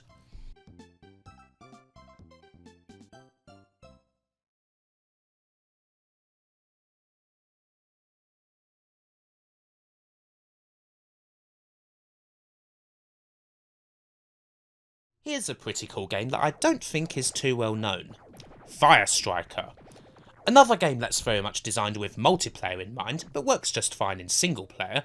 Fire Striker is a different sort of take on the Breakout formula, quite similar to the also rather underrated Devilish the Next Possession on Mega Drive. You move your fella around the screen as opposed to just on the bottom, and smash your ball as much as possible, trying to get to the next screen before the balls and enemies take you down. There's also things like boss battles and lots of power-ups to be had, and it all makes for a really excellent title that I've seen very few people talk about. I highly recommend this one as a good old-fashioned Metal Jesus Rocks standard hidden gem.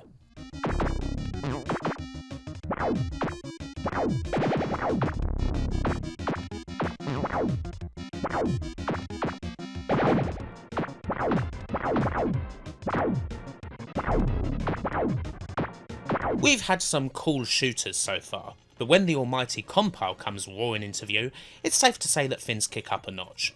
Space Megaforce is, of course, known as Super Elite in other parts of the world, and is another very cool entry in Compile's complex power-up and lots of spectacular weapons type series, with big death ray lasers a particular speciality.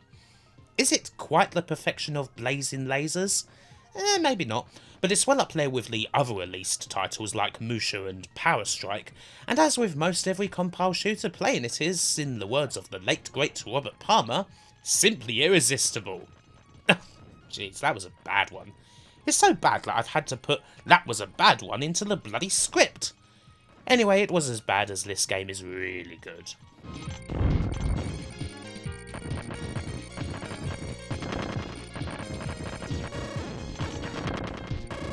Multiple shots. It is obvious that we'd be seeing a couple of Donkey Kong Country games on this list.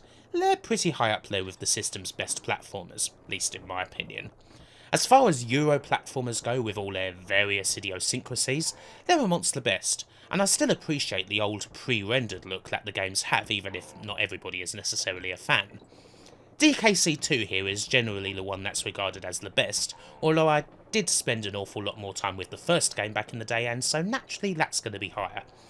Not that I would argue too hard with anyone who says that DKC2 improves on the original a great deal, with more creative levels and plenty more little secrets to be found. It's a jolly good one. Certainly better than DKC3 at any rate.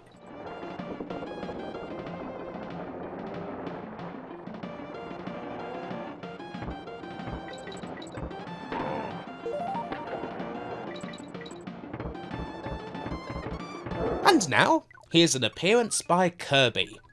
I don't have an awful lot of experience with the little pink ball of plumptitude. In fact, this is shockingly the only Kirby game I've actually played, and it's not even one of his main games. Kirby's Dream Course is this very odd little perverse take on mini-golf where you hit our hero very hard and try to knock out all the enemies before getting the ball in the hole. He does have a few power-ups to help him along at various times, but generally you're going to be relying on your ability to correctly plan and judge a shot, just like any other good golf game. As you would expect with Kirby, the presentation is ridiculously cute and jolly, and the game itself is just as good. I probably ought to play more of this little fella's main games.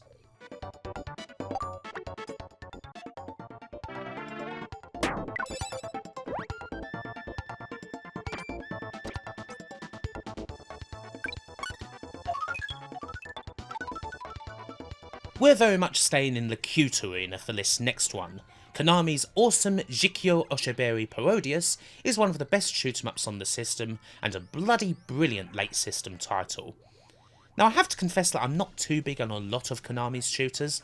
I'm honestly not a massive fan of Gradius at all. But when you truss it up in weird Japanese cuteness that allows you to play as a penguin, shout obscenities at enemies, and become really fat and destroy everything in your path, all while there's some crazed commentary in the bargain, and that's a game I can most definitely get behind. The Parodius series represents some of the most outlandish and hilarious shoot 'em up fun you can have, and this is definitely the best of them.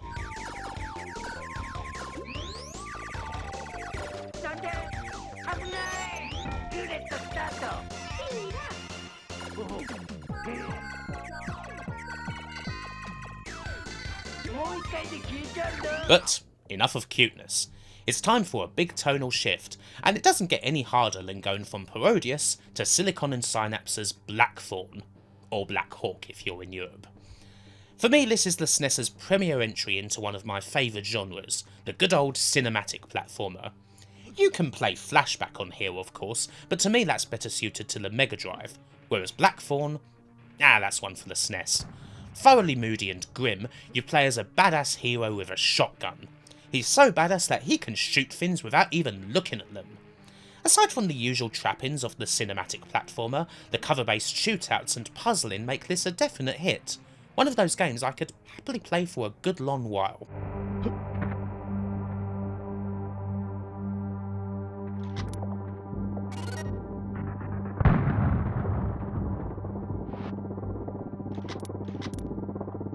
There are a few games on this list that, shock of horrors, I haven't actually completed. However, I've certainly played enough of them to deem them worthy of a spot, even if playing through them would definitely give them a higher ranking. We'll be seeing some famous RPGs along these lines, as well as this one here. Mega Man X. As mentioned before, I don't have a lot of Mega Man XP as I never used to be a fan, but I am growing to enjoy the games an awful lot more. From my somewhat basic understanding of the X games and their differences to the regular Mega Man games, these are a fair bit darker in tone and they tend to chuck a few more abilities our hero's way. Lots of charging, lots of dashes, apparently you can even do a Hadouken. It's all quite relentless, and there's lots to do. I need to really properly sit down with it someday and give it my completely undivided attention, clearly.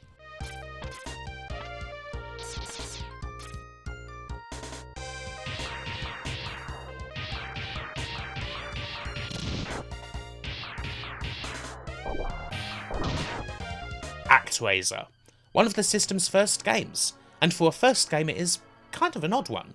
You play as a god, and while you've got some very fun action stages to play through, complete with Yuzo Koshiro's excellent soundtrack and all that, you've also got those rather odd interludes where you help the people build up their settlement and do away with those evil spirits for good. Honestly, I prefer the straight action mode these days, but this is some truly excellent action. It's just a bit of a shame that the sequel was a bit of a sluggish stinker, as we could have really done with some more ActRaiser games.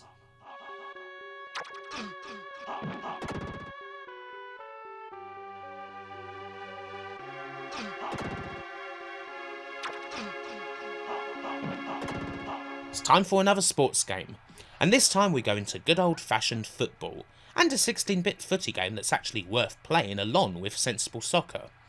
ISS Deluxe has certainly held up better than the early 16-bit FIFA games.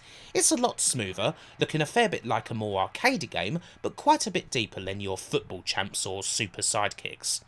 You've got presentation that still holds up, which isn't always the case with a sports title, and the match play is still quite hot. Even if the commentary is rather cheesy, it's nice to even have it at this time. Konami seem to like having commentary in their SNES games. I have to say that honestly, it's even fun to just go into the bloody free practice mode and screw around a little with this game, happily heading the ball back and forth, piggy in the middle style. Lovely stuff.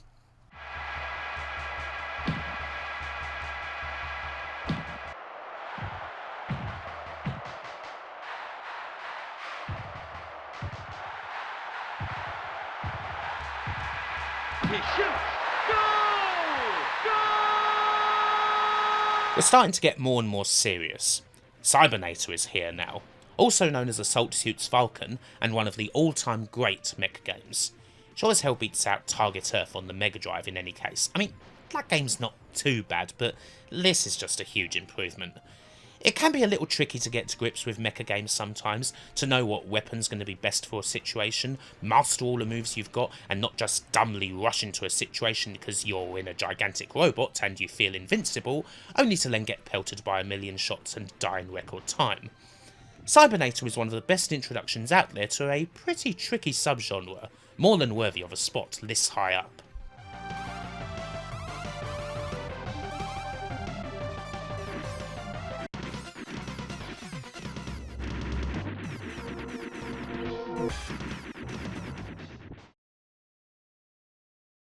Okie dokie, it's time to start the top 20.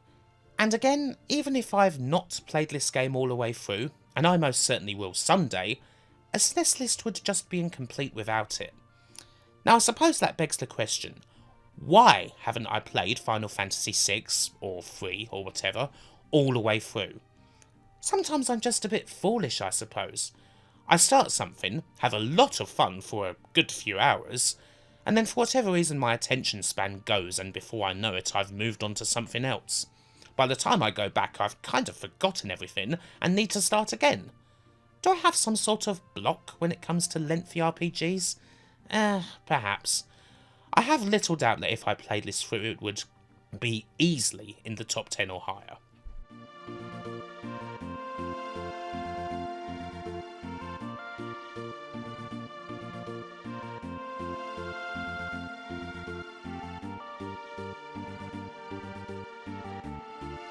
Konami are here for yet another entry in the list, and it's another game that's a kind of obvious inclusion in a SNES list. I almost get the feeling that people think of Turtles in Time as more of a SNES game than it is an arcade conversion, weirdly enough. It just fits on this platform so well, and although I do also enjoy Hyperstone Heist on the Mega Drive, this is better. Probably because you can't throw people into the screen in Hyperstone Heist, something that quite simply never gets old in this game right here. This is without question the best Turtles game, even better than the original arcade and quite possibly Konami's greatest beat 'em up of them all, which is saying quite a lot.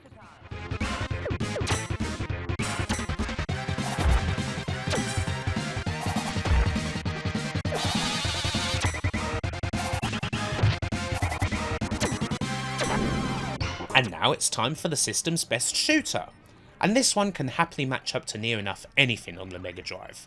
That's a tall statement, but R-Type 3 is just that damn good.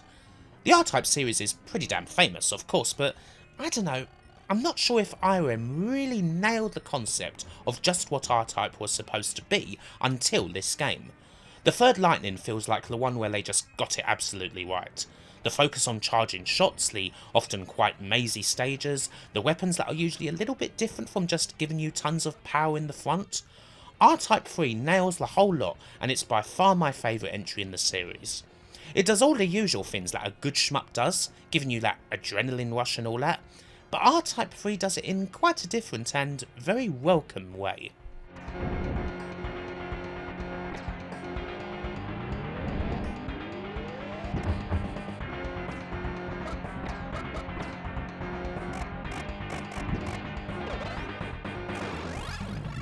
I said many entries ago that Super Ghouls and Ghosts set the scene for something even better on here.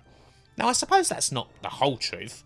You also have the old Gargoyle's Quest spin-off titles to thank for the gothic legend that is Demon's Crest. Those games were pretty damn good, but this is a whole different level for Firebrand. It's certainly very Super Nintendo.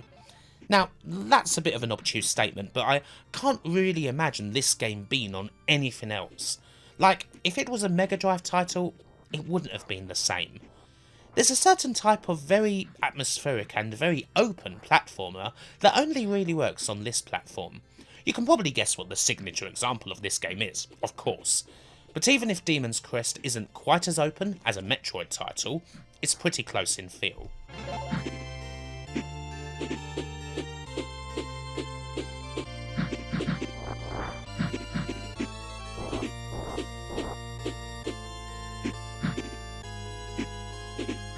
In the last video, when I did the NES list, I said that Super C was my favourite Contra game.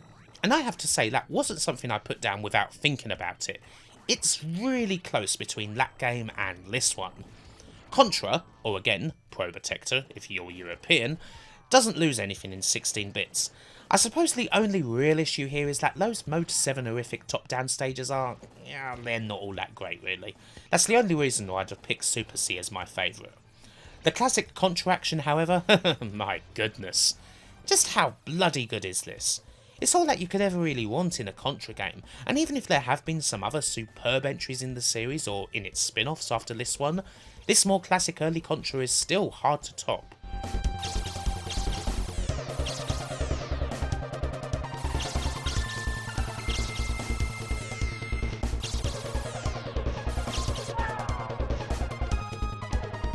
I wouldn't say that kart racing games are amongst my favourites, and I'm not all that big of a fan of the rest of the Mario Kart series, but the original Super Mario Kart?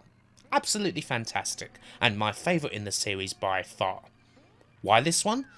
I don't know, maybe because it doesn't have that annoying blue shell? That certainly counts for a lot. This is just the one that I always had the most fun with.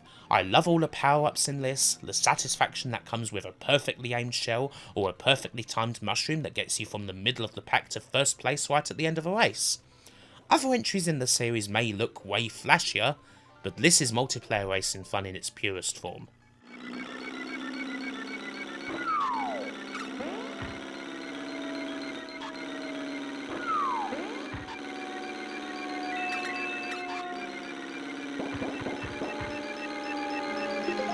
And now, of course, it's time for Fire Pro. After years of cruddy 16-bit wrestling games, I finally came across this in the early 2000s, coinciding perfectly with my newfound love for Pro-Res, and it was a complete revelation. A classic, deep, timing-based system, and matches that actually felt like proper wrestling matches you'd see in real life, with a huge roster chock full of all my new favourites. The Misawas, Kawadas, Kabashis, Jushin Thunder Ligers, they're all here. You don't even have to play this if you don't want to. You can just watch the computer go at it and still have fun, because the simulation of wrestling is that bloody good. The first game I played in a series that, since then, I've dedicated thousands of hours to. It is essential for any wrestling fan.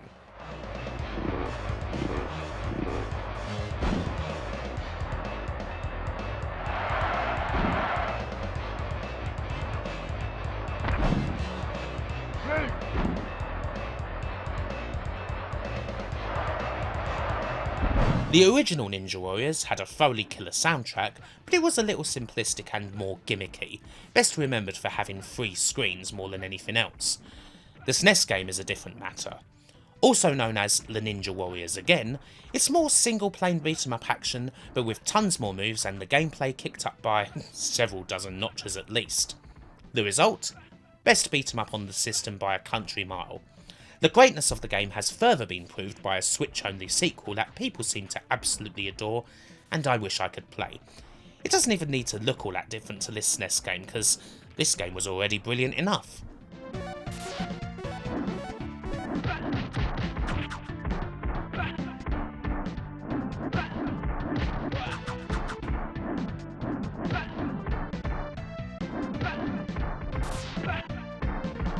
I know, before you start completely having my life in the comments, that me not playing Chrono Trigger all the way through is basically a capital crime.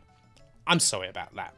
I know that if I had played this game all the way through, it would be way higher even than number 12. That what I have played of the game is enough for it to be this high up says a lot about how great it is. Everyone is clearly right about that. One day I will right the wrong. For now, even my simple recollections of what I have played, thinking about Secret of the Forest, the rather different battle system, that on its own is enough for the game to get very high indeed.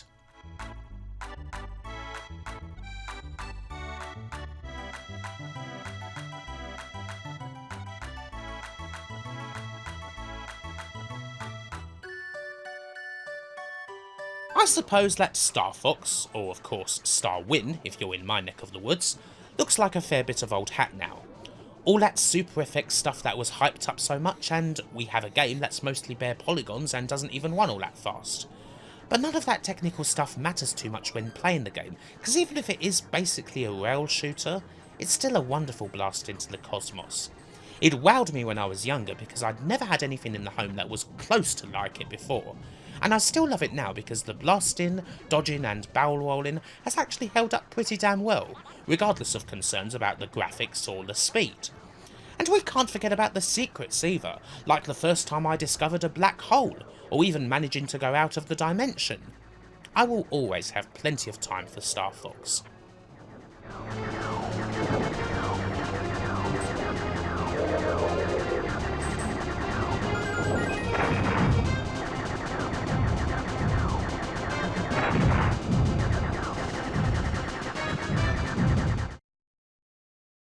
I suppose we're sticking with technical showcases for this next one. The early title Pilot Wings is primarily designed as a Mode 7 showcase. One definite purpose that the game has is to be shown on monitors in shops and to show off all this fancy rotation and zoom-in stuff the system can do. And yet Pilot Wings is also perfectly great as a game simply because it is such a soothing and relaxing and comforting experience. A great simulation without having the ridiculous amounts of controls you'll usually find in a simulation. All the game's rule.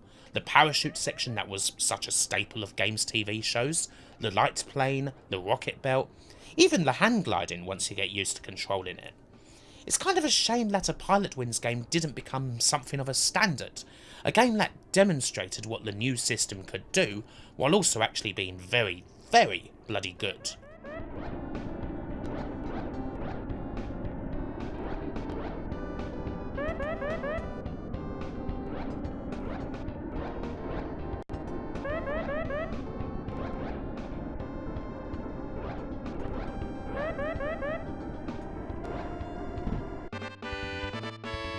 Oh jeez, is Mario ever going to top one of these lists already?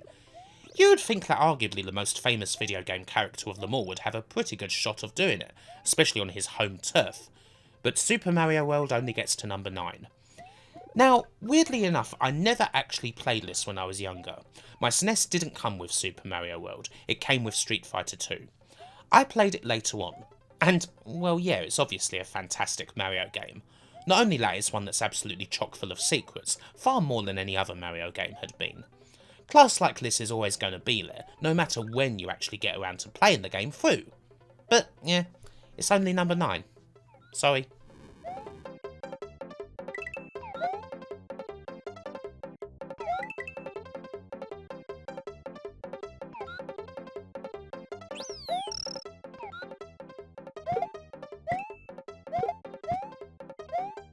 Amusingly enough, a lot of what I said about Pilot Wings could apply to F-Zero, even if they're very different games.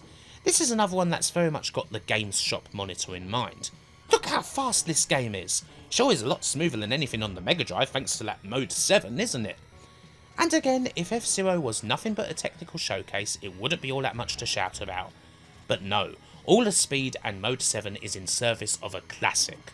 Breakneck tracks with death-defying leaps, endless savage twists and turns, and a racing game soundtrack that for me is perhaps only beaten by Outrun. Such was the case with this game and indeed every other F-Zero game. They're all brutally hard of course, but they're just so much of a rush.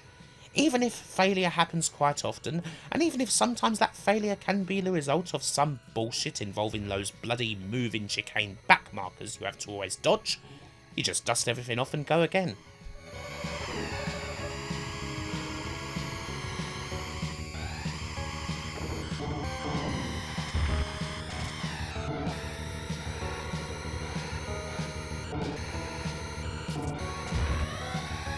And here is the entire reason why I just had to get a SNES in the first place.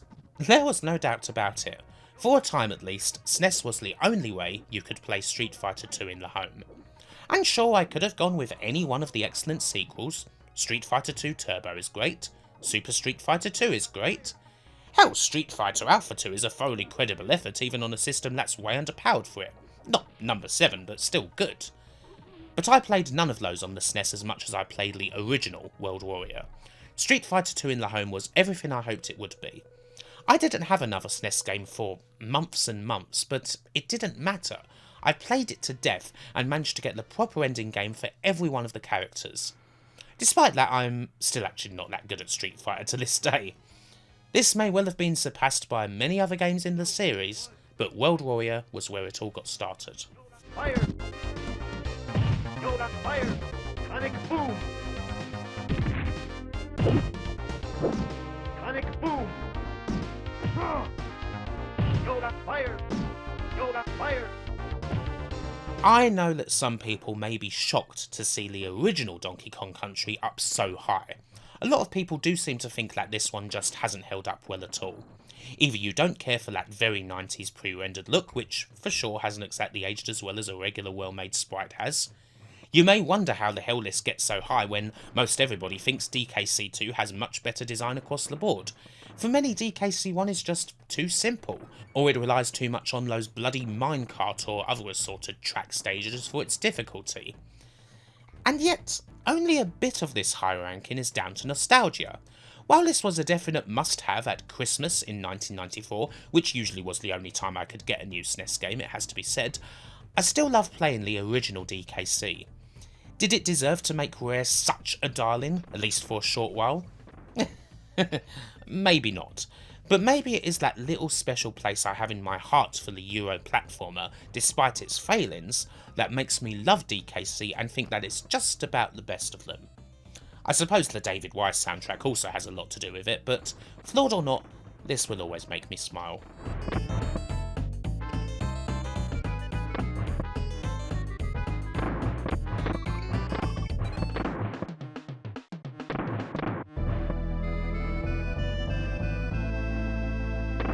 So, now we get into the top 5, and, well, it's all very close from here on out.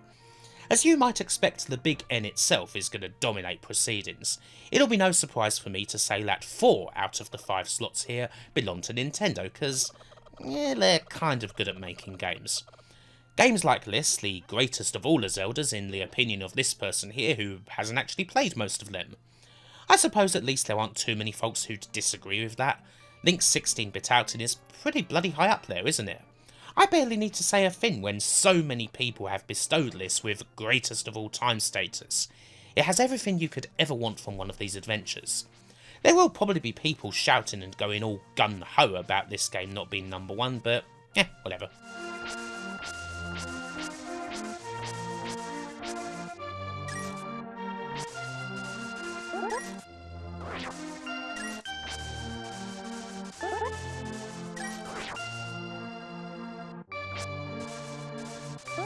The World Warrior, Christmas 92, Donkey Kong Country, Christmas 94, and Super Mario All-Stars was Christmas 93. The first time I'd really got to play the Mario games that everyone raved about so much. I didn't have a NES when I was growing up, after all. Now sure, I do know that the versions of the games on Mario All-Stars aren't exactly the same as the originals, just with a graphical upgrade. There are odd little differences. Still, it's not like I knew anything about those differences back then. To me, this was the first time that I played and beat Mario 1, 2, 3, and even the Lost Levels. This was before the cart came with Super Mario World, by the way. And of course, I loved every single one of them. Those games with the fat plumber that people had shouted about for years, even sometimes in the ear of me, the die-hard Sega and Sonic fan who would happily get into any Sega versus Nintendo argument. Yeah, they were absolutely as brilliant as everyone said they were. Shocking, right?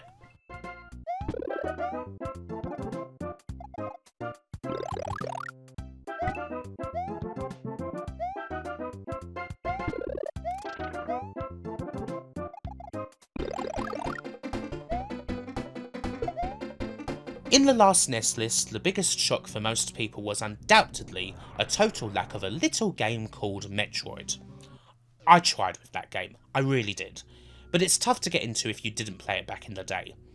Mind you, I didn't actually play Super Metroid back in the day either. That came much later, sometime in the early 2010s, when I finally decided to see just what the bloody hype was all about here. And yeah, that hype was warranted. It's almost a shock to me that the game's at number 3 actually. I did come to this list fully expecting to put the game at number 1. Far more than the original Metroid, this is the game that defines the intricacies, the exploration, the mood, the openness, everything that you come to expect from these open platformers that there are now so damn many of, is taken from the book of Super Metroid more than it is the original. There's the storytelling through the gameplay too, an area where this game is kind of hard to beat. You almost can't measure the game in hours. You could spend an absolute age on Planet Zebes if you wanted to, exploring every inch of this world and trying to find every last one of the secrets.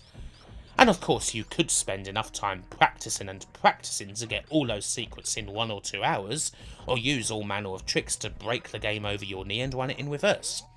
Still, simply playing this game for the first time was one of the best gaming experiences I've ever had.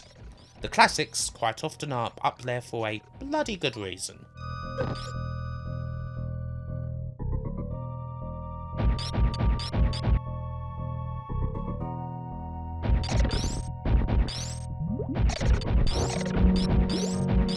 Castlevania was number 1 in the NES list, of course, and yet it's not my favourite Castlevania. Super Castlevania 4 is my favourite, and yet here it is at number 2 in the SNES list. Some might have a little giggle, I guess. This is certainly one of the more forgiving Vanias, seeing as how Simon can whip in all directions, which makes a huge difference. Even if this game does get quite vicious in the later levels, it sure doesn't have anything on the likes of Dracula's Curse or Wonder of Blood. But high difficulty is only one thing that makes a Castlevania. To me it's not quite as important as the gothic horror aesthetics, the all-time great soundtracks, and actually having wonderful levels and boss battles. Every second of this game is just so compelling, and that ending, that final freeze when the music comes in, is quite possibly the most beautiful moment on this whole platform. But before then, you've taken Simon on a truly epic journey, something that takes the original Castlevania and expands on it massively, making everything better. It was this close to the top spot. We could have easily had Castlevania on top of both the NES and SNES lists, and today it only just fell short.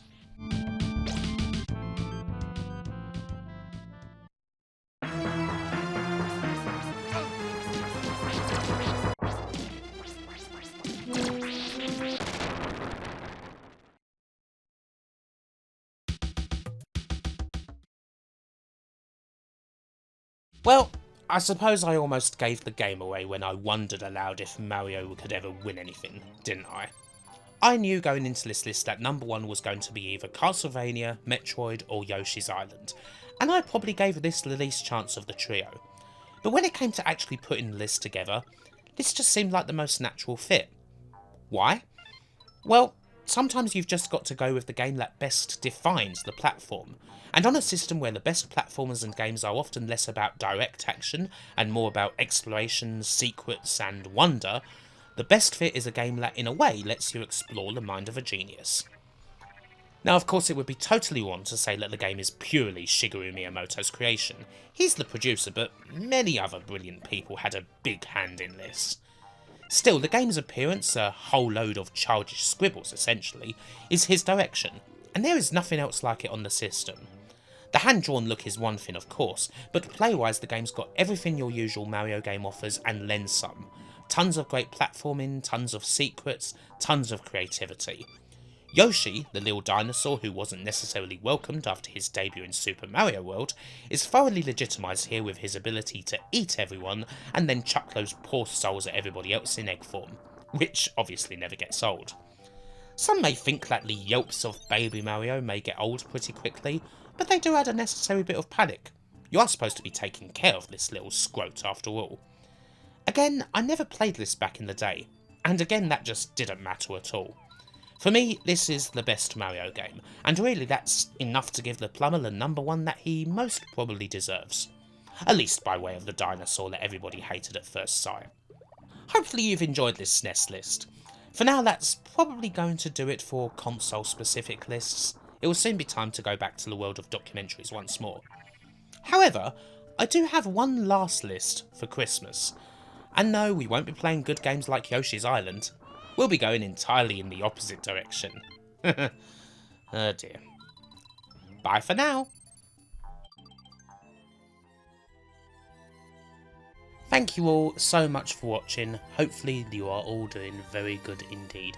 If you like this video, please do like it, please do leave your comments, have a look at my social media, my Twitter, also have a look at my Patreon. You could join this list of very cool people indeed who are right here.